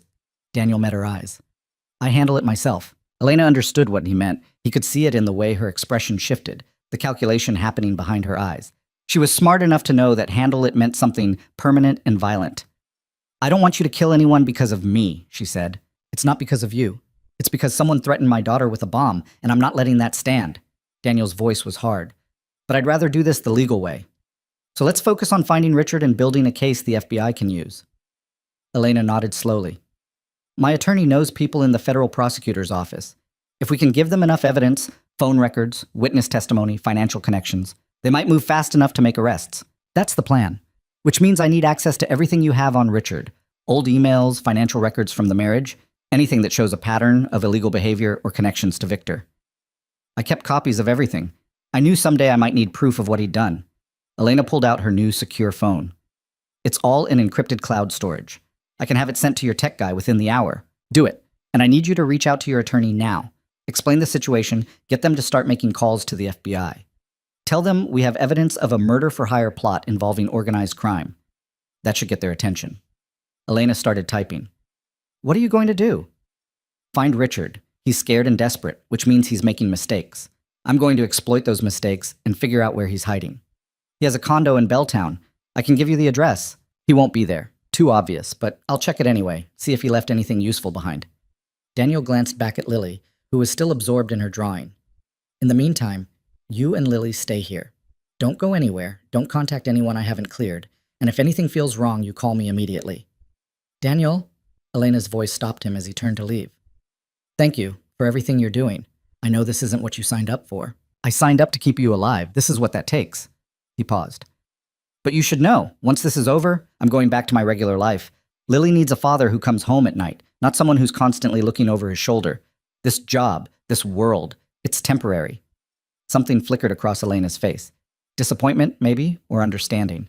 I get it. When it's done, we'll figure out a reasonable severance and you can... I don't want severance. I want my daughter to be safe. That's the only payment that matters. Elena nodded. Then let's make sure she is. Daniel spent the next 3 hours tracking Richard Voss's movements. The Belltown condo was empty, cleared out in a hurry based on the open drawers and missing electronics. Daniel found a burner phone in the trash with one number in the call log, Victor Hales. Nothing else useful. Richard's credit card showed activity at a hotel in Tacoma 2 days ago, then nothing. Either he'd switched to cash or he was using cards in someone else's name. Daniel put out feelers through his contacts, asking about sightings, unusual financial activity, anything that might indicate where a desperate man with mob debts would hide. By 6 p.m., he had a lead. One of Tommy's informants reported seeing someone matching Richard's description at a marina in Gig Harbor, talking to a boat owner about long-term slip rental. The boat owner had turned him down, said the guy seemed sketchy, kept looking over his shoulder. Daniel drove to Gig Harbor, an hour south of Seattle. The marina was small, mostly sailboats and fishing vessels, the kind of place where people minded their own business. He showed Richard's photo to the harbor master, who confirmed the sighting. Yeah, he was here this afternoon, wanted to rent a boat, said he was planning a trip up to the San Juans, offered cash 3 months up front. I told him we don't do business that way, need references and a credit card on file. He got nervous and left. Did he say where he was staying? Nah, but he drove off in a silver BMW. Newer model, looked expensive. Daniel thanked him and called Tommy. Run a search for Richard Voss's known associates, anyone with a vacation property within 50 miles of Gig Harbor. He's trying to get to a boat, which means he's planning to run. Probably has a place lined up nearby. On it. While Tommy worked, Daniel sat in his car and watched the marina. The sun was setting, painting the water in shades of orange and red. Boats rocked gently in their slips. It looked peaceful. Daniel thought about what Tommy had said earlier. You're forgetting what it costs. He wasn't forgetting. He remembered exactly what this life cost. Late nights and early mornings, the constant vigilance, the weight of decisions that meant life or death, the way it ate at you, slowly, until you couldn't remember what normal felt like. He'd walked away from it after Sarah died because he couldn't be both the operator and the father Lily needed. Couldn't switch off the paranoia and hypervigilance long enough to read bedtime stories without checking windows and doors first. And now he was back in it, making those same calculations, planning violence with the same detached efficiency he'd once brought to operations in countries whose names were still classified. His phone rang. Tommy. Found something. Richard has a college buddy named James Kellerman, owns a cabin on Case Inlet about 20 minutes from Gig Harbor. Property records show it's been in the family for decades, isolated, accessible by boat. If I were hiding from the mob, that's where I'd go. Send me the address. Already did. Cross, you want backup on this? Daniel thought about it. Going alone was risky, but bringing Tommy meant pulling another person into a situation that was rapidly spiraling into something ugly. No, I'll handle it. Your funeral. But if I don't hear from you in 2 hours, I'm calling in the cavalry.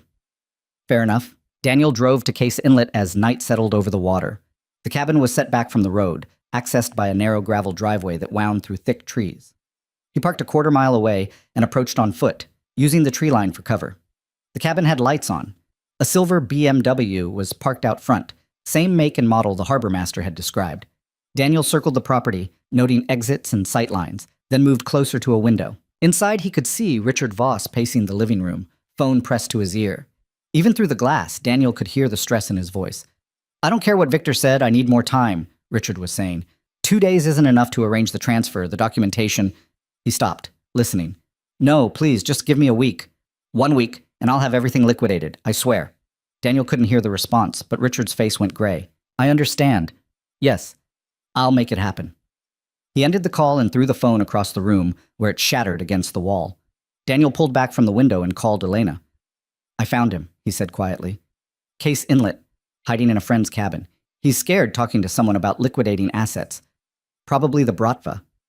Did he say anything useful? Just that he's running out of time, which means so are we. Daniel scanned the property again. I'm going to try talking to him, see if I can get him to confess on record. If that doesn't work, I'll bring him in by force and let the cops sort it out. Daniel, if the Bratva's watching him, going in there could be dangerous. Everything about this situation is dangerous, but Richard's the key. Get him to flip, testify against the Bratva, and the FBI can build a case. Daniel checked his gun. Victor's magazine, loaded into his own weapon. I'll call you when I have him. Be careful. That seems to be everyone's advice lately. Daniel hung up and approached the cabin's front door. He knocked, loud and official. The sound of movement inside stopped. Then Richard's voice, wary. Who is it? Daniel Cross. I work security for your ex-wife. We need to talk. Silence. Then the sound of a lock turning. The door opened a crack, revealing Richard's face, older than his photos, worn down by stress and fear. I don't have anything to say to you, Richard said. You tried to have Elena killed, hired Victor Hale, sent men to kidnap her. I've got proof, and the FBI is going to have it in about 12 hours unless you give me a reason to hold off. Richard's face went white. I don't know what you're... Save it. I talked to Victor. He told me everything. The contract, the payments, the debt you owe to the Bratva. All of it. Daniel kept his voice calm, reasonable. Right now, you have one chance to get ahead of this. Cooperate, testify, and maybe the feds can protect you from the people you owe money to. Or you can keep lying, and when they arrest you, the Bratva will know you're a liability. You know what they do to liabilities. Richard's hands were shaking. You don't understand. They'll kill me either way. If I talk, I'm dead. If I don't pay, I'm dead. There's no way out. There's always a way out. But you have to trust me and move fast. For a moment, Daniel thought Richard might actually cooperate. Saw the desperation in his eyes, the calculation of a man weighing impossible choices. Then headlights swept across the driveway. Richard's face shifted to pure terror. Oh God, they're here! Who's here? Daniel already knew, but he needed to hear it. The Bratva. They said they were sending someone to make sure I followed through. Richard backed away from the door. You need to leave. Now. If they find you here. Daniel grabbed Richard's arm. If they're coming for you, your only chance is with me. We can still get out of here, get you somewhere safe. The first gunshot shattered the window behind them. Daniel pulled Richard down as glass exploded inward. More shots followed, systematic and precise, aimed to suppress rather than kill. Professional work. Back door! Daniel dragged Richard toward the rear of the cabin. Move! They made it to the kitchen as the front door crashed open. Daniel risked a glance back and saw 3 men entering, all armed, all moving with military precision. Not just mob enforcers, trained operators. Daniel shoved Richard out the back door and followed, scanning the tree line. A 4th man was approaching from the woods, cutting off the escape route to Daniel's car. They were boxed in. This way! Richard stumbled toward a dock extending into the inlet. A small motorboat was tied there, probably James Kellerman's. Daniel made a split-second decision and followed. Bullets chewed into the dock behind them as they ran. Daniel returned fire, not aiming to hit, just to slow them down. They reached the boat. Richard fumbled with the rope while Daniel provided cover, burning through ammunition faster than he'd like. Got it! Richard jumped into the boat and started the engine. Daniel followed, casting off just as the engine caught. Richard gunned it, and the boat lurched away from the dock. More gunshots. Daniel felt something burn across his left shoulder. Not a direct hit, but close enough. He fired back until his magazine ran dry, then dropped behind the gunwale as bullets punched through fiberglass. The boat rounded a point and the shooting stopped. They were out of range, at least temporarily. Daniel grabbed Richard by the collar. Who were they? Bratva enforcers. They sent them to make sure I completed the job on Elena. When I stalled, they decided to handle it themselves. Richard's voice was high with panic. They're going to kill her tonight. They have the address of the Bellevue condo. They know she's there. Daniel's blood went cold. How do they know? I don't know. Maybe they've been watching her, or they have someone inside her security. Daniel was already pulling out his phone. No signal out here on the water. Get us to shore, now. I can't go back there. Daniel put his gun to Richard's head. You're going to get us to shore, or I'm going to shoot you and drive this boat myself. Your choice. Richard's hands shook on the wheel, but he turned the boat toward the nearest beach. Daniel tried his phone again. 1 bar of signal. He dialed Elena's number. It rang 4 times. 5. 6. No answer. Daniel's mind raced through scenarios, each worse than the last. The security team he'd hired was good, but if the Bratva had sent a full hit squad, 4 guards might not be enough. And Lily was there. His daughter, caught in the crossfire because he'd made a choice to protect Elena Voss. The boat hit the beach hard, grinding into the sand. Daniel was out before it fully stopped, running toward the road where he'd left his car. His phone buzzed, a text from Tommy. Multiple 911 calls from the Bellevue condo building.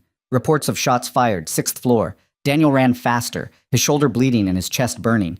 He'd promised Lily he'd always come back. He just hoped he wasn't too late. The drive from Gig Harbor to Bellevue should have taken an hour. Daniel made it in 38 minutes, pushing his Honda past limits it wasn't designed for, running red lights and weaving through traffic with the single-minded focus of a man who had everything to lose. Richard sat in the passenger seat, white-knuckled and silent. Daniel had zip-tied his hands and threatened him with enough violence that cooperation seemed preferable to resistance. "If my daughter dies because of you," Daniel said quietly, "the Bratva won't get a chance to kill you. I will. And I'll take my time doing it." Richard said nothing. He looked like he might throw up. Daniel's phone rang. "Tommy." "Talk to me," Daniel said, voice tight. Security team engaged with 4 hostiles on the 6th floor. 2 guards down, 2 still fighting. Police are 5 minutes out, but the hostiles breached the condo. "I don't know if... Is my daughter alive?" "I don't have confirmation. The last communication from the team was 90 seconds ago, said they'd fallen back to the master bedroom with both packages." After that, radio silence. Packages. Security speak for Elena and Lily. Daniel pressed the accelerator harder. The engine screamed in protest. "I'm 3 minutes out. Tell the police I'm friendly, armed, and coming in fast. I don't want to get shot by SWAT." "Already coordinated. They know you're coming." Tommy's voice softened. "Cross, be smart about this. Going in hot when you're emotional? She's my daughter. I know. That's why I'm telling you to be smart. You can't help her if you're dead." Daniel ended the call and took the exit to Bellevue, doing 70. The condo building was visible now, police lights already painting the night red and blue. He pulled into the garage, ignoring the cops shouting at him to stop. Badged himself with credentials Tommy must have called in, showed his weapon, and took the stairs 3 at a time. The 6th floor was a war zone. Bullet holes in the walls, blood on the carpet, shell casings everywhere. 2 of his security team were down, one clearly dead, the other being worked on by paramedics. The other 2 guards were still standing, weapons drawn, covering the hallway. "Status?" Daniel barked. 3 hostiles down, 1 escaped through the stairwell. "Both packages are secure in the master bedroom, but we can't get the door open. They barricaded from inside." Daniel pushed past them and hammered on the door. "Elena, it's Daniel. Open up." No response. "Lily, baby, it's Dad. I'm here." A muffled sound from inside. Then Lily's voice, terrified and small. "Dad?" "Yeah, baby, it's me. Open the door. You're safe now." The sound of furniture moving. Then the door cracked open and Lily launched herself at him, sobbing. Daniel caught her, held her tight, checking for injuries. No blood, no visible wounds. "You okay?" he asked, voice breaking. "I was so scared. The bad men came and there was shooting and Ms. Voss made me hide in the bathroom and..." "Shh. It's okay. You're safe now. I've got you." Elena emerged from his bedroom, holding one of the guards' backup weapons. Her hands were steady, but her eyes were wild. They came through the windows, rappelled down from the roof. The security team held them off, but one of them nearly... She stopped, looking at Lily. "We're okay. We're both okay." Daniel handed Lily to one of the guards, a woman named Martinez, who'd been on his team overseas. "Take her downstairs. Don't let her see any of this." Martinez nodded and carried Lily away, talking to her in soothing tones. Daniel turned to Elena. "Did you get a look at any of them?" 2 were wearing masks, but one of them, the leader, he wasn't. Blonde hair, scar on his neck, Russian accent. He was giving orders to the others. "He the one who escaped?" "No, he's the one I shot." Daniel followed her gaze to the living room. A man lay face down in a spreading pool of blood, Elena's borrowed gun still in his hand. "Clean shot," Daniel said. "Center mass." "I wasn't aiming for center mass. I was aiming for his head, and missed." Elena's voice was shaking now, adrenaline wearing off. "He was going to kill your daughter. She was hiding, and he was searching room by room, and I couldn't let him." Daniel pulled her into a quick, hard hug. "You did good. Lily's alive because of you." Elena sagged against him for just a moment, then pulled herself together. "What about Richard?" "In my car, zip-tied and waiting for the police." Daniel stepped back. "This is over. The Bratva made their move and failed. Richard's going to testify to save his own skin, and the FBI will have everything they need to dismantle the whole operation." "You think it's really over?" Daniel looked at the dead enforcer, at the bullet holes in the walls, at the blood on the carpet where good men had died protecting people they barely knew. "Yeah," he said. "It's over." But even as he said it, Daniel's instincts were screaming that something was wrong. The attack had been too aggressive, too public. The Bratva didn't operate this way, didn't draw this much attention unless they were making a point, which meant either they were desperate or this was about more than just collecting a debt. His phone buzzed. A text from an unknown number. "You have something that belongs to us. We want it back." Daniel stared at the message, ice forming in his gut. A second message appeared. "The girl for Cross. Midnight. We'll send location." Daniel's hands went numb. They didn't mean Lily. They meant him. The Bratva wanted Daniel Cross, and they'd just made it clear they'd take his daughter to get him. He looked up at Elena, at the chaos around them, at the police flooding into the hallway. The attack tonight hadn't been about killing Elena or collecting Richard's debt. It had been a distraction. And while Daniel had been here, someone had been moving on his real vulnerability. Daniel ran for the stairs, phone already dialing Tommy. Check on my house, right now. Tell me Lily's still with Martinez. She is. I can see them on the security feed from… Wait. Cross, there's a vehicle approaching your street. Black SUV, no plates. Get Lily out of there. On it. Daniel hit the ground floor at a full sprint, burst through the lobby doors just as Martinez's car pulled up. She had Lily in the back seat, confused but safe. Drive, Daniel ordered, jumping in. Anywhere but here. Martinez didn't ask questions, just gunned the engine. Daniel pulled Lily close, his mind already working through options. The Bratva had made their play. They'd failed to kill Elena, failed to collect their debt through Richard. Now they wanted payment in blood. And they wanted Daniel to deliver himself, or they'd take everything he loved. He looked down at Lily, at her frightened eyes, and made a decision. He'd walked away from violence 4 years ago to be her father. Now he'd have to become what he was before to keep her alive. The hunter, the operator, the ghost. Daniel Cross was done running. Martinez drove them to a safe house Tommy had arranged, a rental property in Renton, unremarkable and forgettable, the kind of place where neighbors didn't ask questions. Daniel carried Lily inside, her arms wrapped tight around his neck, her face buried against his shoulder. Elena followed, still carrying the borrowed weapon. Her hands had finally started shaking. Put Lily in the back bedroom, Tommy said. He was already there, equipment spread across the dining table, laptops, phones, surveillance gear. I've got the place secured, no one knows we're here. Daniel set Lily down on the bed. She wouldn't let go of his hand. Dad, what's happening? Her voice was so small. Why are the bad people after us? Daniel knelt beside the bed, trying to find words that wouldn't terrify her more than she already was. Remember how I told you I used to have a different job? Before I was a janitor? Lily nodded. Well, some people from that old job, they want me to do something for them, something I don't want to do, and they're trying to scare me into doing it. By hurting me? The directness of it hit Daniel like a punch. 8 years old and already understanding how the world worked, how people used the ones you loved as weapons. They're not going to hurt you, Daniel said. I promise. But I need you to stay here with Tommy and Ms. Voss while I go take care of this, okay? No. Lily's grip on his hand tightened. Don't go. Please don't go. I have to, baby. It's the only way to keep you safe. But what if you don't come back? Tears spilled down her cheeks. What if you die like Mom did? Daniel felt something crack inside his chest. He pulled Lily close, breathing in the smell of her shampoo, committing it to memory. Your mom got sick, he said quietly. That was something I couldn't fight, couldn't fix. But this I can fix. And I will come back. I swear to you, Lily. I will always come back. You promise? I promise. It was a lie. Daniel knew it was a lie.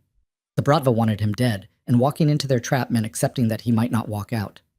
But Lily needed to hear it, needed to believe her father was invincible. So he lied, and held her until she finally fell asleep, exhausted by fear and adrenaline. When he came back to the dining room, Elena was sitting at the table, staring at nothing. Tommy had pulled up surveillance feeds from multiple cameras around the city. The location came through, Tommy said, showing Daniel his phone.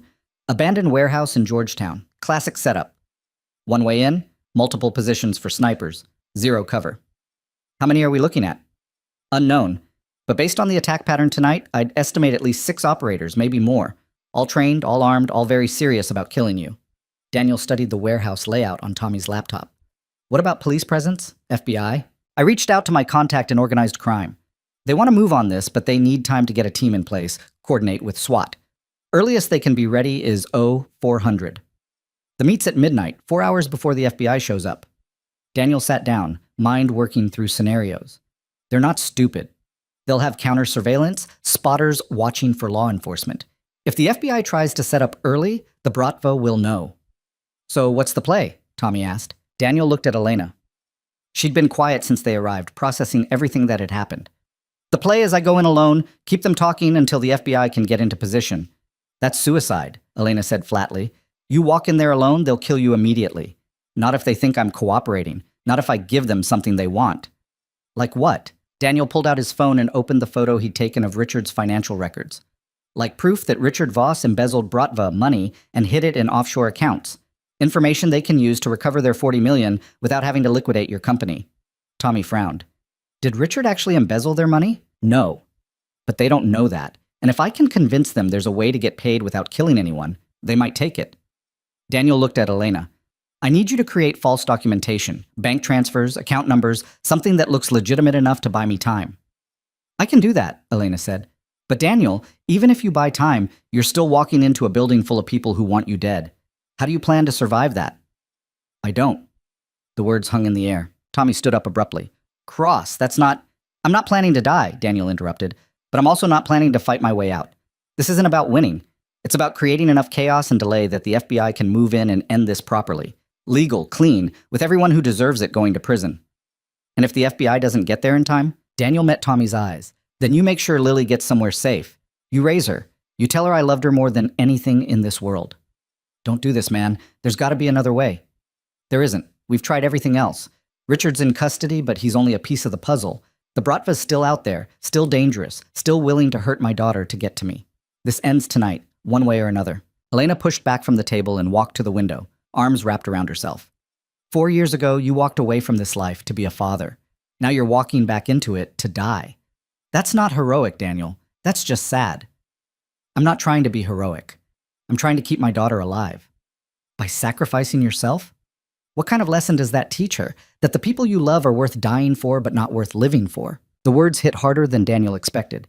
He thought about Sarah, about the years he'd missed because he was deployed, because the mission always came first, about coming home to find Lily didn't quite recognize him anymore. This is different, he said. How? How is this different? Elena turned to face him. You're making the same choice you made in the military. You're choosing violence and sacrifice over staying alive for the people who need you. Because if I don't do this, they'll keep coming. They'll take Lily. They'll use her to force my cooperation, and she'll grow up in a world where her father had to become a monster to protect her. At least this way, she remembers me as someone who tried to do the right thing. She'll remember you as someone who left her. Elena's voice cracked, just like her mother did. And she'll spend the rest of her life wondering why neither of her parents fought hard enough to stay. Daniel had no answer for that. Tommy cleared his throat. There might be another option. Risky as hell, but better than walking in there to die. I'm listening, Daniel said. We use Richard. He's the one who owes them money. He's the one who hired Victor in the first place. The Bratva wants payment. We give them Richard, let him take the fall, and we disappear while the FBI cleans up the mess. They'll kill him. Probably. But that's on him. He made his choices. Daniel thought about it. Richard Voss was guilty of attempted murder, of conspiracy, of a dozen other crimes. Handing him over to the people he'd betrayed had a certain poetic justice to it. But it also meant becoming the kind of person who traded lives like currency. The kind of person he'd promised Sarah he wouldn't be anymore.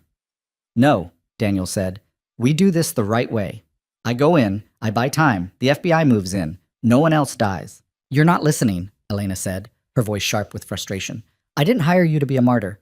I hired you to be smart, to find solutions that don't involve you getting killed.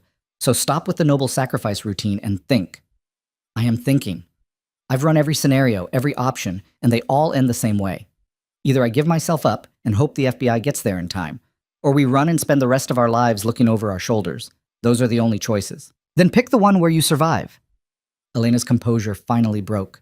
Pick the one where Lily gets to keep her father, where you get to watch her grow up and go to Disneyland and have a normal life. Because that little girl in there, she's already lost one parent. Don't make her lose another because you're too proud to run. The room went silent. Daniel looked at Tommy, who was carefully not making eye contact, looked at Elena, who was crying now, not bothering to hide it. Looked at the closed door of the bedroom where Lily was sleeping. I can't run, he said quietly. I can't spend the rest of my life teaching Lily that when things get hard, you abandon everything you built and start over somewhere else. That's not strength. That's just fear. And walking into certain death is strength? Elena asked. No. But walking into danger to protect the people I love is the only thing I know how to do. Daniel stood up. I'm going to that warehouse. I'm going to stall as long as I can. And if the FBI doesn't get there in time, then at least I went down fighting instead of running. Tommy shook his head. You're the most stubborn son of a bitch I've ever met. I learned from the best. Daniel checked his weapon, made sure he had spare magazines. When the FBI moves in, make sure they know I'm a friendly. Last thing I need is to survive the Bratva and get shot by SWAT. Already coordinated. Tommy pulled up a tactical map on his laptop. I'll be on overwatch from this building, 300 yards out. I can't shoot through walls, but I can give you intel on movement, numbers, anything that helps. Appreciated. Daniel turned to Elena. Thank you for protecting Lily tonight. That shot you made, that took courage. I wasn't being courageous. I was terrified. Elena wiped her eyes. But she's just a little girl, and she didn't deserve any of this. Neither did you. We rarely get what we deserve. We just get what we can handle. Daniel headed for the door, then paused. If I don't make it out, there's a letter in my car. For Lily. It explains everything. Tells her how much I love her. Make sure she gets it when she's old enough to understand. Daniel, and tell her I'm sorry. For not being there enough, for bringing this into her life, for making promises I might not be able to keep. He left before Elena could respond, before he could change his mind. The drive to Georgetown took 20 minutes. Daniel used the time to center himself, to slip back into the mindset he'd abandoned 4 years ago. The cold clarity, the tactical assessment, the acceptance that death was always a possibility. He'd forgotten how quiet his mind got before an operation. How everything narrowed to objective and execution, eliminating fear and doubt and anything else that might slow him down. Sarah had hated this part of him, the part that could compartmentalize violence, that could make hard choices without flinching. She'd seen it come home with him, bleeding into their normal life, and it had scared her. "You're not the same person when you come back," she'd said once, after a particularly bad deployment. "It's like part of you stays out there, in the dark places. And I don't know how to reach you anymore." Daniel had promised to do better, to leave the work at work, but operators didn't work that way. The job was who you were, not what you did. Until Lily was born, and suddenly he had something worth being a different person for. He'd tried. After Sarah died, he'd tried so hard to be just dad, just the guy who made breakfast and helped with homework and read bedtime stories. To bury the operator so deep that Lily would never have to see what her father had been. And he'd succeeded. For 4 years, he'd been nobody dangerous, nobody significant. Then Elena Voss had walked into his life and dragged it all back to the surface. Daniel pulled up to the warehouse at 11:40. Early, but not suspiciously so. The building was exactly what Tommy had described. Isolated, industrial, multiple sight lines for anyone watching. He texted Tommy, "In position." The response came immediately. "I count 6 hostiles visible, probably more inside. They're expecting you. Be smart." Daniel got out of the car and walked toward the warehouse entrance, hands visible and empty. A man stepped out of the shadows, young, Russian features, holding an AK-47 like he knew how to use it. "You cross?" the man asked. "Yeah." "Any weapons?" "One pistol inside my jacket, left side."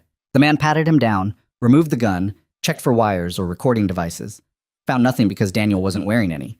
This conversation was going to stay off the record one way or another. "Inside," the man said, gesturing with the rifle. Daniel walked through the door into a cavernous space lit by industrial work lights. Concrete floor, exposed beams, and in the center, a man sitting in a chair like he owned the place. Daniel recognized him from Elena's description. Blonde hair, scar on his neck, expensive suit that didn't belong in a warehouse. "Mr. Cross," the man said in accented English, "I am Victor. We have much to discuss." "I'm here to negotiate," Daniel said. "You want your money, I want my daughter left alone. I think we can reach an arrangement." Victor smiled. It was not a pleasant expression. "You think you have leverage, but you are here, alone, surrounded by my men. What exactly can you negotiate?" "Information. Richard Voss embezzled your money, moved it to offshore accounts thinking you wouldn't find out. I can give you the account numbers, the transfer records, everything you need to recover the full 40 million. And why would Richard tell you this? Because he's terrified and stupid, and he thought confessing to me might save his life." Daniel pulled out his phone, showing the fabricated documents Elena had created. "Here, bank transfers to the Caymans, then to Switzerland, then to Singapore.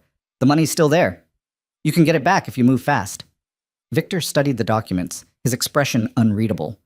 "Interesting, but even if this is true, it does not solve our problem." "What problem?" "You interfered in our business. Stopped our collection from Elena Voss, protected Richard when he should have been eliminated as an example. You made us look weak." Victor stood, walking slowly toward Daniel. "In my world, weakness is death. So even if you give us the money, you still must pay for the disrespect."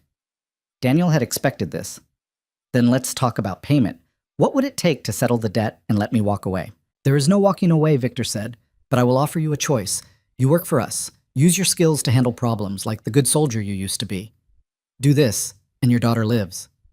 "I'm not going back to that life." "Then you die here, tonight. And eventually, we find your daughter anyway." Daniel's hands clenched. This was the trap. The impossible choice between becoming what he'd tried to escape or dying and leaving Lily vulnerable. But then he thought about what Elena had said, that Lily needed a father who fought to stay alive, not one who chose death over difficult compromises. And he thought about Sarah, about the promises he'd made to her, to be better, to be more than just a weapon pointed at problems. "No," Daniel said. Victor raised an eyebrow. "No? I'm not working for you. I'm not becoming your attack dog. And I'm not dying here tonight." Daniel's voice was steady, certain. "Because I'm a father first, and my daughter needs me to come home. So whatever you're planning, whatever endgame you think this has, you're wrong." Bold words from a man surrounded by guns, Not surrounded, covered by Overwatch, with FBI tactical teams moving into position as we speak. Daniel checked his watch. They'll be here in approximately 90 seconds, so here's what's going to happen. You're going to let me walk out of here, you're going to disappear before federal agents arrest everyone in this building, and you're going to forget Elena Voss, Richard Voss, and my family exist. Do that, and we all survive the night. Victor's expression darkened. You're bluffing. Am I? Your spotters outside have already been neutralized by FBI counter-surveillance. The exits are blocked, and in about 60 seconds you're going to hear helicopters. As if on cue, the distant sound of rotors echoed across the warehouse district. Victor's men shifted nervously, looking to their boss for direction. You set us up, Victor said, voice cold. I gave you a way out. You didn't take it. Daniel started backing toward the door. Tell your bosses that Daniel Cross isn't available for hire. Tell them if they come after my family again, I won't bring the FBI next time. I'll handle it myself the old way, and they won't see me coming. Victor pulled a gun from his jacket. You think I'm letting you walk away? Daniel stopped. You think killing me in front of federal agents is a smart play? The warehouse door burst open. FBI agents in tactical gear flooded in, weapons raised, voices shouting commands. FBI, drop your weapons, hands in the air, now! Victor's men hesitated, caught between orders and survival. One of them made the mistake of raising his rifle. The FBI didn't hesitate. Gunfire erupted. Daniel dove behind a concrete pillar as bullets tore through the space where he'd been standing. The warehouse became chaos, muzzle flashes, shouting, the crack of rounds hitting metal and concrete.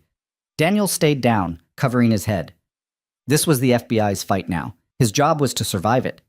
The shooting lasted maybe 30 seconds. Then silence, broken only by the ringing in Daniel's ears and the FBI agents calling clear. We have one down! Need medical! Secure the exits. I want every door covered. An agent approached Daniel's position, weapon raised. Daniel Cross? That's me, Daniel said, hands visible. I'm unarmed and cooperating. Stay down. We'll get you out once the building's clear. Daniel nodded and stayed put, listening to the FBI systematically clear the warehouse. More agents arrived, then paramedics, then what sounded like half the Seattle Police Department. Eventually, someone hauled Daniel to his feet and led him outside.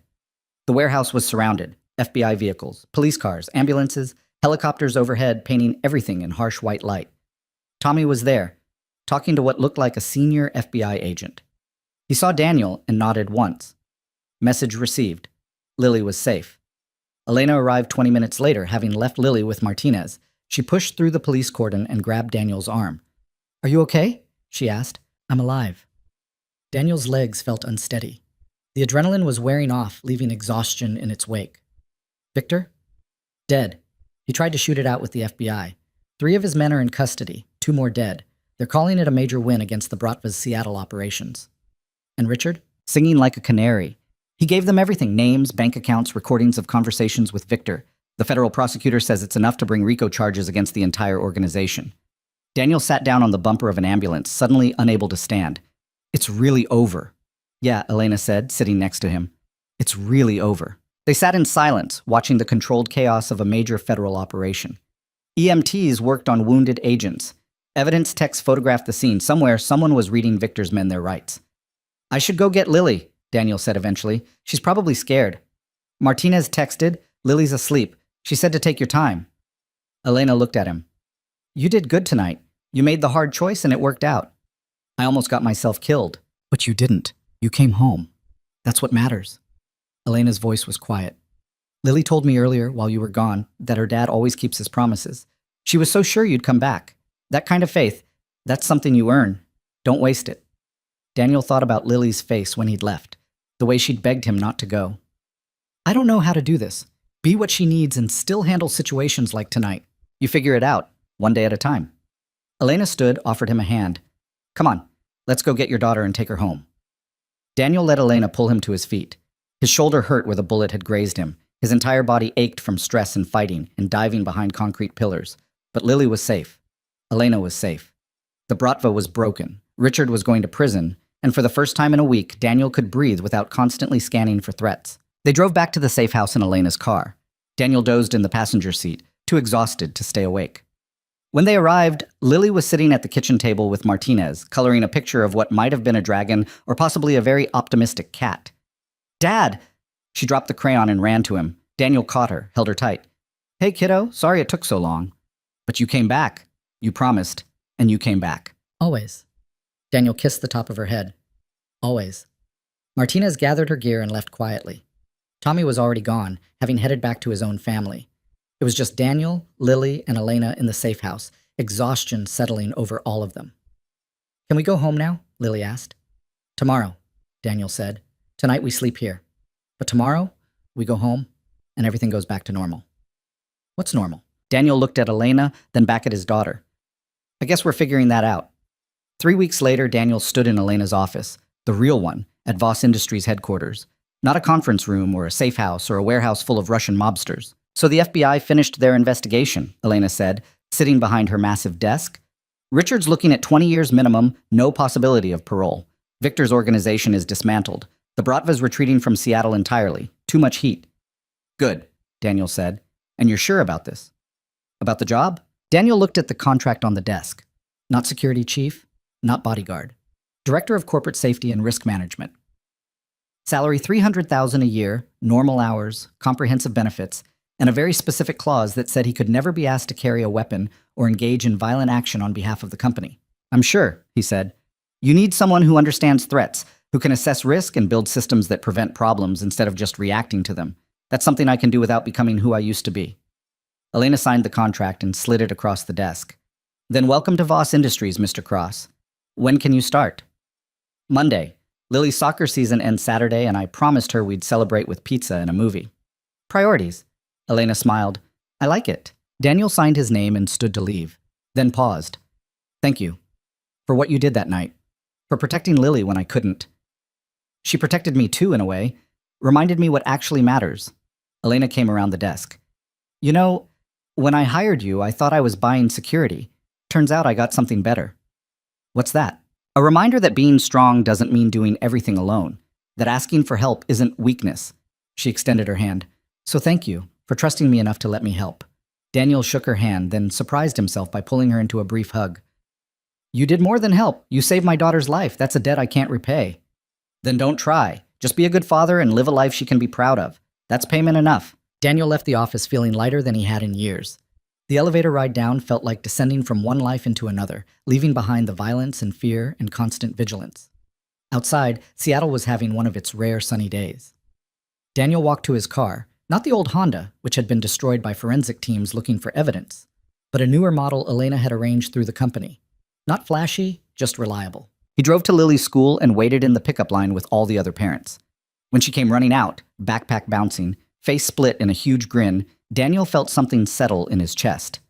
This was what mattered, not the operations or the danger or the carefully cultivated skills in violence. Just this, his daughter, happy and safe, climbing into the car and immediately launching into a detailed description of the field trip to the aquarium. "And the octopus, Dad, it was so cool. It changed colors and Mrs. Patterson said they're super smart, maybe smarter than dogs. And can you believe they have 3 hearts? 3! That's pretty amazing," Daniel said, pulling out of the lot. "Also, Emma Pritchard said her dad's taking her to Disneyland next month, and I told her we're going too." "We are going, right?" "You promised." Daniel had promised. In a safe house, while his daughter cried and the world felt like it was ending. "Yeah," he said, "we're going. Memorial Day weekend. Already booked the hotel." Lily whooped and started planning their itinerary, which rides to hit first, what food to try, whether they should get the fancy ears or the regular ones. Daniel listened and drove and felt, for the first time since Sarah died, like maybe he was doing this father thing right. That night, after dinner and homework and the bedtime routine, Daniel sat in Lily's room watching her sleep. Her stuffed rabbit was clutched tight, her breathing steady and peaceful.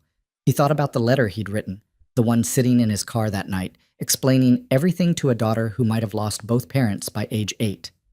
Tomorrow, he'd burn that letter. It belonged to a version of the future that didn't happen, a dark timeline they'd managed to avoid. "Dad?" Lily's voice was sleepy, half-conscious. "You okay?" "Yeah, baby. Just making sure you're tucked in." "I'm good." She yawned. "Love you." "Love you too, kiddo. More than anything." Lily drifted back to sleep, and Daniel sat there a while longer, thinking about choices and consequences and the strange paths that led people to where they ended up. He'd been an operator, a weapon, a ghost. He'd walked away from that life to be a father and thought he'd never have to touch it again. Then violence had found him anyway, forced him to choose between the man he'd been and the man he wanted to be. In the end, he'd chosen both. Used the skills of the former to protect what the latter loved most. And somehow, impossibly, it had worked. 6 months after the warehouse, Daniel stood in Elena's new office. Bigger, brighter, in a building with security measures he'd personally designed. She was on the phone with Tokyo, negotiating a deal worth hundreds of millions. Daniel reviewed security protocols on his tablet, made notes about vulnerabilities in the server room, scheduled training for the new hires he'd brought on. It was boring work. Predictable, safe, nothing like the chaos of his old life. He loved it. Daniel? Elena had finished her call. Got a minute? Sure. He set down the tablet. What's up? I've been thinking about starting a foundation, using company resources to help people rebuild their lives after trauma, victims of violence, refugees, people coming out of bad situations who need a second chance. Daniel raised an eyebrows. That's ambitious. I had a good teacher on second chances. Elena pulled out a folder with preliminary plans. I was hoping you'd help me run it. Part-time, alongside your regular duties. You understand what people need when they're trying to rebuild, trying to move past darkness into something better. Daniel looked at the plans. Housing assistance, job training, counseling services, legal aid. Programs designed to help people the way he'd needed help after Sarah died, after he'd walked away from the life that nearly consumed him. Why are you doing this? He asked. Because I almost died, and it made me realize that having $3 billion means nothing if you're not using it to make things better. And because someone once told me that strength isn't about doing everything alone. Elena looked at him. What do you say? Want to help me build something that actually matters? Daniel thought about Lily, about the world she'd grow up in, about all the other kids out there with parents struggling to escape violence, to find safety, to build normal lives in the aftermath of chaos. Yeah, he said, I'm in.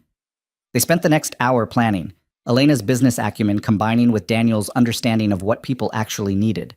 By the time they finished, they had the skeleton of something real, something that could genuinely help. Daniel left the office as the sun was setting, painting Seattle in shades of gold and orange.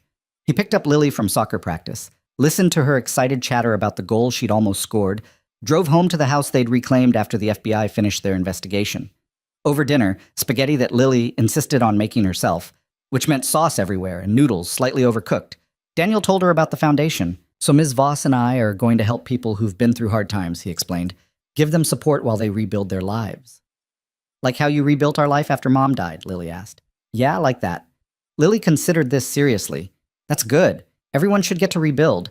Emma Pritchard says some people are just broken forever, but I don't think that's true. It's not true, Daniel said. People are stronger than they think. They just need time and help, and someone who believes in them. Like you believed in me when I was scared about the bad people. Exactly like that. After dinner, Daniel helped Lily with homework, read her the next chapter in the book they were working through together, tucked her into bed.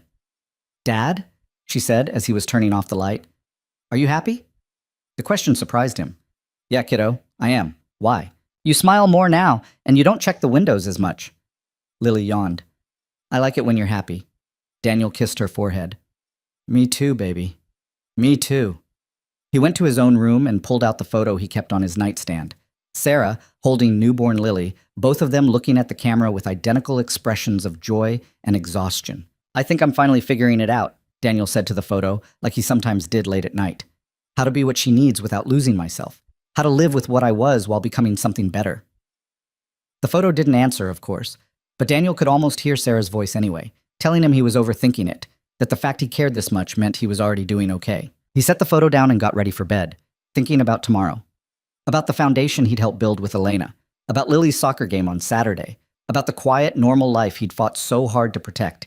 There were no guarantees. The world was still dangerous, still full of people who solved problems with violence, still capable of tearing apart everything you loved in an instant. But Daniel had learned something important through all of this. That running from danger didn't keep you safe. That burying who you were didn't make the past disappear. That the only way forward was to accept all of yourself, the darkness and the light, the operator and the father, and choose every single day which version you'd let guide your actions.